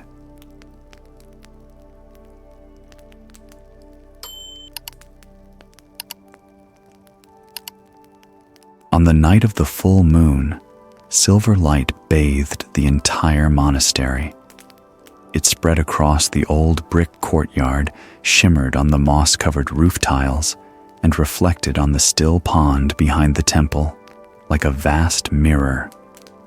In that serene scene, Naoki, a young student, sat alone in the meditation hall watching the trembling reflection of the moon inside his teacup. The moon was clear, but his heart was not. Since the day of his mistake, Naoki had not dared to look his master in the eyes. A small error, it seemed he had accidentally spilled ink over the scripture he had just copied. The master had said gently, "It's only paper, don't worry." But those words couldn't wash away the guilt that stained the student's heart. He felt unworthy to hold a brush, unworthy to meditate beside others. Each time he picked up the brush, his hands trembled. Whenever he closed his eyes, he heard the echo of his own sighs filling the emptiness. He wondered, can a person ever truly be pure again after doing wrong? Or does every mistake remain like ink upon the mind? Outside, a soft breeze brushed through the bamboo, scattering moonlight into glittering fragments on the stone floor. On the ground, a small puddle caught that light, and within it, a faint old stain of ink remained, one he hadn't yet cleaned. He stared at it. Just one small blot, yet it seemed to ruin the whole purity around him. But in that moment, as the moonlight still illuminated both the clean and the stained, something shifted in Naoki's heart. The light did not avoid the darkness. It touched it gently, equally. And from that instant, his true journey began, the journey of learning to forgive and to see his own heart in full. The next day, Naoki was assigned to tidy the scripture room. He moved slowly, carefully, as if each motion of folding paper and wiping tables were an act of apology. Morning light filtered through the window, falling on dusty shelves and unfinished manuscripts. Still, his heart was heavy. Hearing his master's footsteps approach, he bowed deeply and whispered, "Master, I still feel ashamed. I ruined that scripture." The master didn't scold him. He simply placed a gentle hand on Naoki's shoulder. "Do you see the moon out there?" he asked. Naoki looked up. Outside the window, the full moon still hung round and bright enough to light the world without a lamp. The master pointed toward the pond behind the temple. "If we throw a handful of mud into that water, does the moon disappear?" Naoki answered softly, "No, master. The moon is still there, only its reflection becomes blurred." The master smiled. "Yes, the moon remains whole. Only the water is disturbed. When the water settles, the moon returns. You see that ink stain is just a little mud on the surface of your heart." Naoki fell silent. In his mind, yesterday's dark blot suddenly seemed so small. The master continued, "No one lives without ever spilling a drop of ink. But if you keep staring only at the stain, you'll forget the rest of the page that's still pure." Forgiveness doesn't mean denying mistakes. It means seeing them clearly, then letting them go. Naoki bowed for a long time. Something inside him melted. The weight he had carried seemed to lift from his shoulders. When the master left, Naoki looked at the scripture table again. Moonlight was still shining on the calm pond. He smiled softly. The moon had never been lost. He had only forgotten to look up. That evening, the master took Naoki to the pond. The surface was smooth as glass. The moon had just risen behind the pines, its reflection glimmering on the water. The air was so still, they could hear the faint ripple of fish beneath the surface. The master picked up a small pebble and dropped it gently into the pond. Ripples spread outward, cutting the moon's reflection in half. "What do you see?" he asked. Naoki watched. "The moon is broken, master." The master smiled. "Is it really?" Naoki lifted his gaze to the sky. The moon above was still whole, shining bright. A few moments later, as the ripples faded, the moon's image in the water returned to its perfect form. Naoki bowed his head, voice trembling. "No, the moon isn't broken, only the water moved."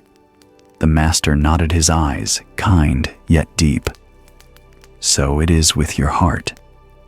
When mistakes stir it, you think you've lost your purity. But your true nature has never been tainted. The dark mark lies only on the surface. It cannot touch what's deepest within you." Then the master picked up a fallen yellow leaf and placed it gently on the pond. It drifted with the breeze, catching the shimmer of moonlight. "The Buddha taught," he said softly, "one who can see his own faults has already begun the path to awakening, for only where light exists can shadows appear. If you can see your mistake, it means the light within you still shines. Do not fear wrongdoing. The real danger is to stop seeing it." Naoki watched the drifting leaf, his heart settling like the pond after a gust of wind. He realized forgiveness was not about being pardoned. It was about recognizing that the pure heart had never been lost. The moon had never vanished. Only the waters within needed to become still. And in that quiet moment, he smiled. The same light that shone on the pond was now glowing inside him. From then on, Naoki continued to copy scriptures each day, but with a new spirit. Each morning when he sat down, There was no heaviness, no fear of mistakes. The brush in his hand was no longer a burden of perfection.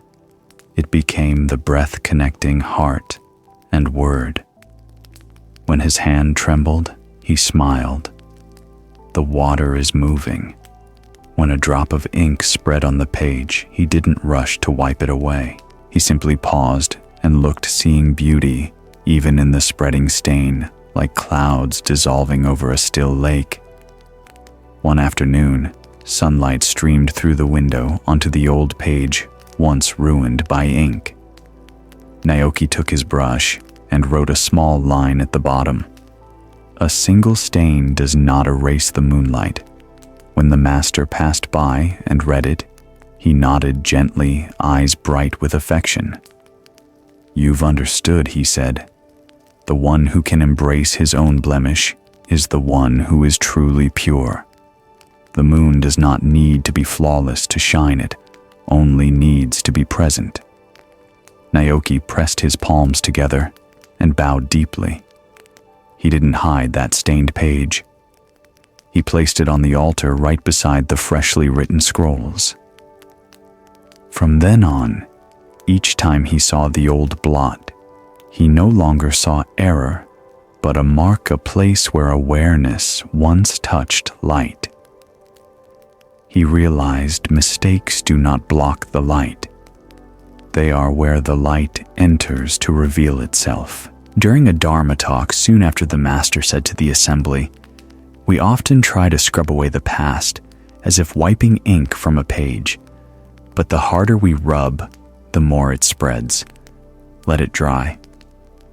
When the mind no longer resists, the stain becomes an imprint, a reminder of humility and of life's impermanence. Hearing that Naoki bowed his head, tears fell, not from shame, but from relief. For the first time, he felt the quiet peace that doesn't come from being flawless, but from daring to face one's flaws with a gentle heart. In that moment, he felt the moon within him imperfect, yet shining as it always had. Since then, whenever the moon was full, Naoki would go to the pond and sit quietly watching its reflection. Sometimes wind stirred and the image broke. Sometimes the water stilled and it returned. But within him, there was no more need to distinguish. He knew the moon had never shattered, just as the true heart had never been lost. One day, a young disciple asked him, "Master, if I do something wrong, how can I forgive myself?" Naoki smiled. "You don't need to forgive your true nature. It never did wrong. Just be still and see completely. When you can see the whole, you'll understand that darkness is only a part of light." He looked down at the pond, watching a drop of dew fall and ripple outward like a breath. When a stream meets a stone, it doesn't hate the stone for blocking its way. It simply finds another path. Peace works the same. It doesn't come from control, it comes when you stop resisting. And thus began the next chapter of practice, the stream and the student elsewhere. Another seeker would learn that water never forces itself to flow, it simply flows. And just so when the heart ceases to struggle, stillness reveals itself. Morning settled gently over the valley, where mist lay thick across the stones by the stream.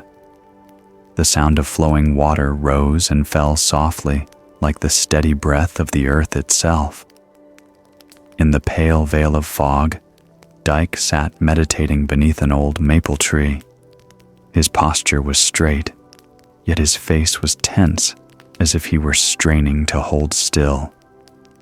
Each breath in and out was heavy, as though he were wrestling with the very silence he longed for. It had been 5 years since Dyke entered the monastery. 5 years of austerity, discipline, and unrelenting effort. Every day he woke at 4, meditated, copied sutras, worked, washed robes, swept the courtyard, and returned to meditation until late into the night. He believed that only through strict training, only by pushing himself to the edge, could his mind become unmoving. But strangely, the harder he tried, the more restless he became. That morning, as the mist began to thin over the stream, Dyke opened his eyes and looked at the water flowing before him. The current moved gently, without effort, without resistance, yet it never stopped. He watched for a long time before exhaling and whispering, his voice trembling, "I've done everything. Then why am I still not at peace?" That small question, so simple, so quiet, pierced straight into the center of his being. Inside, a silent battle raged between the will to reach enlightenment and the deep exhaustion that had been growing within him. Amid the still valley between the sound of water and the breath of dawn, Dyke realized the battle wasn't outside. It was happening within each breath, where peace could not arise because he was still trying to hold on to it. One afternoon, Dyke met Master Kaio by the stream. The old teacher sat calmly on a large rock, eyes following the water, weaving around roots and stones. Sunlight danced on the surface, scattering into thousands of flickering shards. When Dyke bowed, the master nodded and asked softly, "How do you practice meditation each day?" 4 hours in the morning, 3 in the evening, master." "And how does it feel?" "Painful, tense, but I thought practice must be hard to bring stillness." The master remained silent for a long while. A breeze stirred, rippling the water's surface. The stream murmured like an ancient voice of the mountain, neither hurried nor slow, simply flowing. "Do you see that water?" the master asked. Dyke looked. The stream wound through roots, slipped between rocks, and spread into open light, moving easily without hesitation.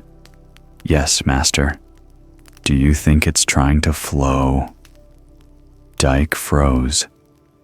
He observed more closely. The water didn't strain, didn't plan, didn't push it, simply moved naturally, completely itself. "No," Dyke said quietly. "It's just flowing." The master nodded, his gaze deep enough to touch the floor of the disciple's heart. "For years you've tried so hard that you've forgotten what is most natural. You wish to be as calm as water, yet you've forced yourself to be like stone. But stone never flows, it only lies there hard, cold, and heavy." Dyke lowered his head. The words sank into him like rain into the earth, gentle yet penetrating. Something inside cracked open, a layer of resistance melted away. He didn't speak. He just looked at the stream, and for the first time in years, he felt himself flowing, not by effort, but by release. The next day, the master asked Dyke to fetch water from the mountain spring. The trail was damp and slippery, moss covering the stones along the path. Dyke carried 2 heavy wooden buckets, walking carefully step by step. Sweat beaded on his brow, his robe clung to his back, but he said nothing. The master walked ahead, slow and steady, as if he were part of the forest itself. When they reached the spring, the master dipped a ladle into the clear water and handed it to Dyke. "Drink." Dyke took a sip. The water was cool and pure, sliding down his throat like mountain wind through tall pines. He exhaled, looking up. "Do you see?" the master said gently. "This water does not struggle. It never asks why it must flow down the mountain. It doesn't resist the slope, nor does it fear vanishing when it joins the river. It simply moves because that is its nature. Peace is the same. It isn't a reward for effort, but what remains when you stop resisting life's flow." Dyke listened in silence, but something still felt unclear. The master picked up a yellow leaf and placed it on the surface of the stream. The leaf spun a few times, then drifted away softly. "Look," the master said. "If the leaf clings to the bank, it will get stuck. But when it lets go, it's carried far, not out of weakness, but out of wisdom, because it trusts the current." Dyke watched the leaf float away. His heart quieted. The wind stirred. Ripples shimmered across the water. The master sat down beside him, voice low and steady. Monks and ordinary people share the same illusion that control brings peace. But when you grasp too tightly, the heart contracts. When you release, it opens. You cannot force peace through strength, for peace is not an achievement. It is the natural state of a mind no longer resisting what is. Another leaf fell, joining the stream. The sound of water blended with wind ringing like a distant bell. Dyke sat still, watching it all merge. Water leaves clouds, air, and in that moment he felt something new. Peace not as a destination, but as the quiet presence of letting go. After that day, Dyke no longer meditated to reach stillness. He simply sat like water flowing, like leaves falling.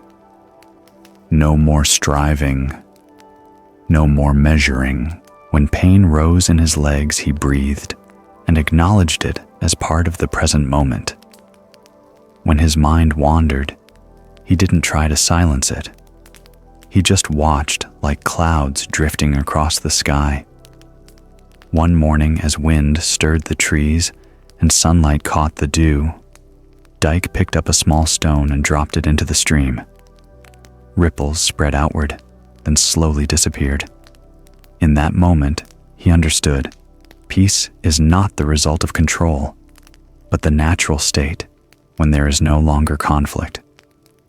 Master Kaio approached, looked at him for a while, then asked softly, "What do you see today?" Dyke smiled, his voice light as the breeze. "I see that water doesn't try to flow, and I don't need to try to be still." The master nodded, his smile calm as the new moon. "Yes, you've seen it. When the heart stops struggling, it returns to its own quiet nature. Meditation isn't conquering restlessness, it's seeing it clearly and not being swept away." From then on, Dyke no longer treated meditation as a task to complete. He sat, breathed, worked, walked, everything became meditation. No forcing, no expectation. Just living like water, moving past stone like wind through the forest. When people asked for his secret, Dyke answered simply, "Let your mind be like water. When it stops wanting to be different, it returns to itself." And in that stillness, he understood peace isn't at the destination. It's in the very act of surrendering to the flow of life. That summer, a great rain swelled the stream. The water turned muddy and rushed wildly, but Dyke no longer worried. He knew even when the rain is heavy, the water will clear. The stream knows its way home. It doesn't need direction. The master stood beside him and smiled. "You've learned that meditation isn't bracing against the storm. It's realizing the storm is part of the sky. When you stop resisting, even the rain will cleanse you." Dyke bowed his head, listening to the sound of water blending with wind. In that harmony, there was no longer a border between effort and release, only the gentle pulse of life itself. When night came, the moon appeared upon the water. Dyke remembered his master's words, "Don't try to make the water clear. Just let the mud settle." The moon remained no matter how murky the stream became. And in that awareness, Dyke felt his first true peace, not from attaining it, but from no longer fighting against it.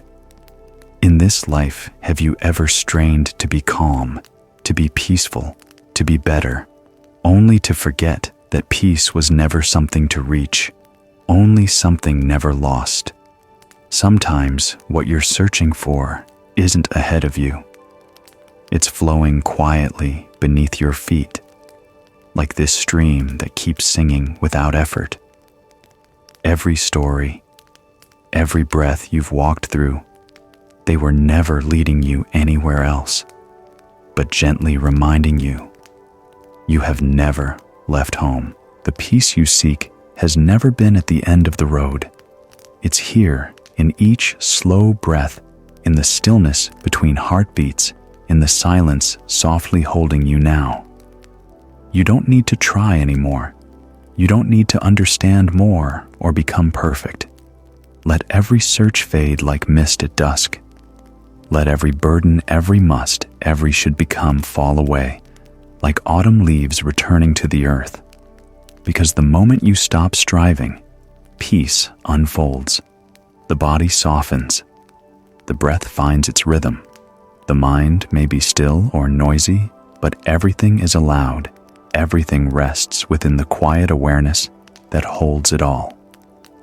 Let that awareness embrace you, like the earth holds the rain, like the pond holds the lotus, like the sky holds both day and night.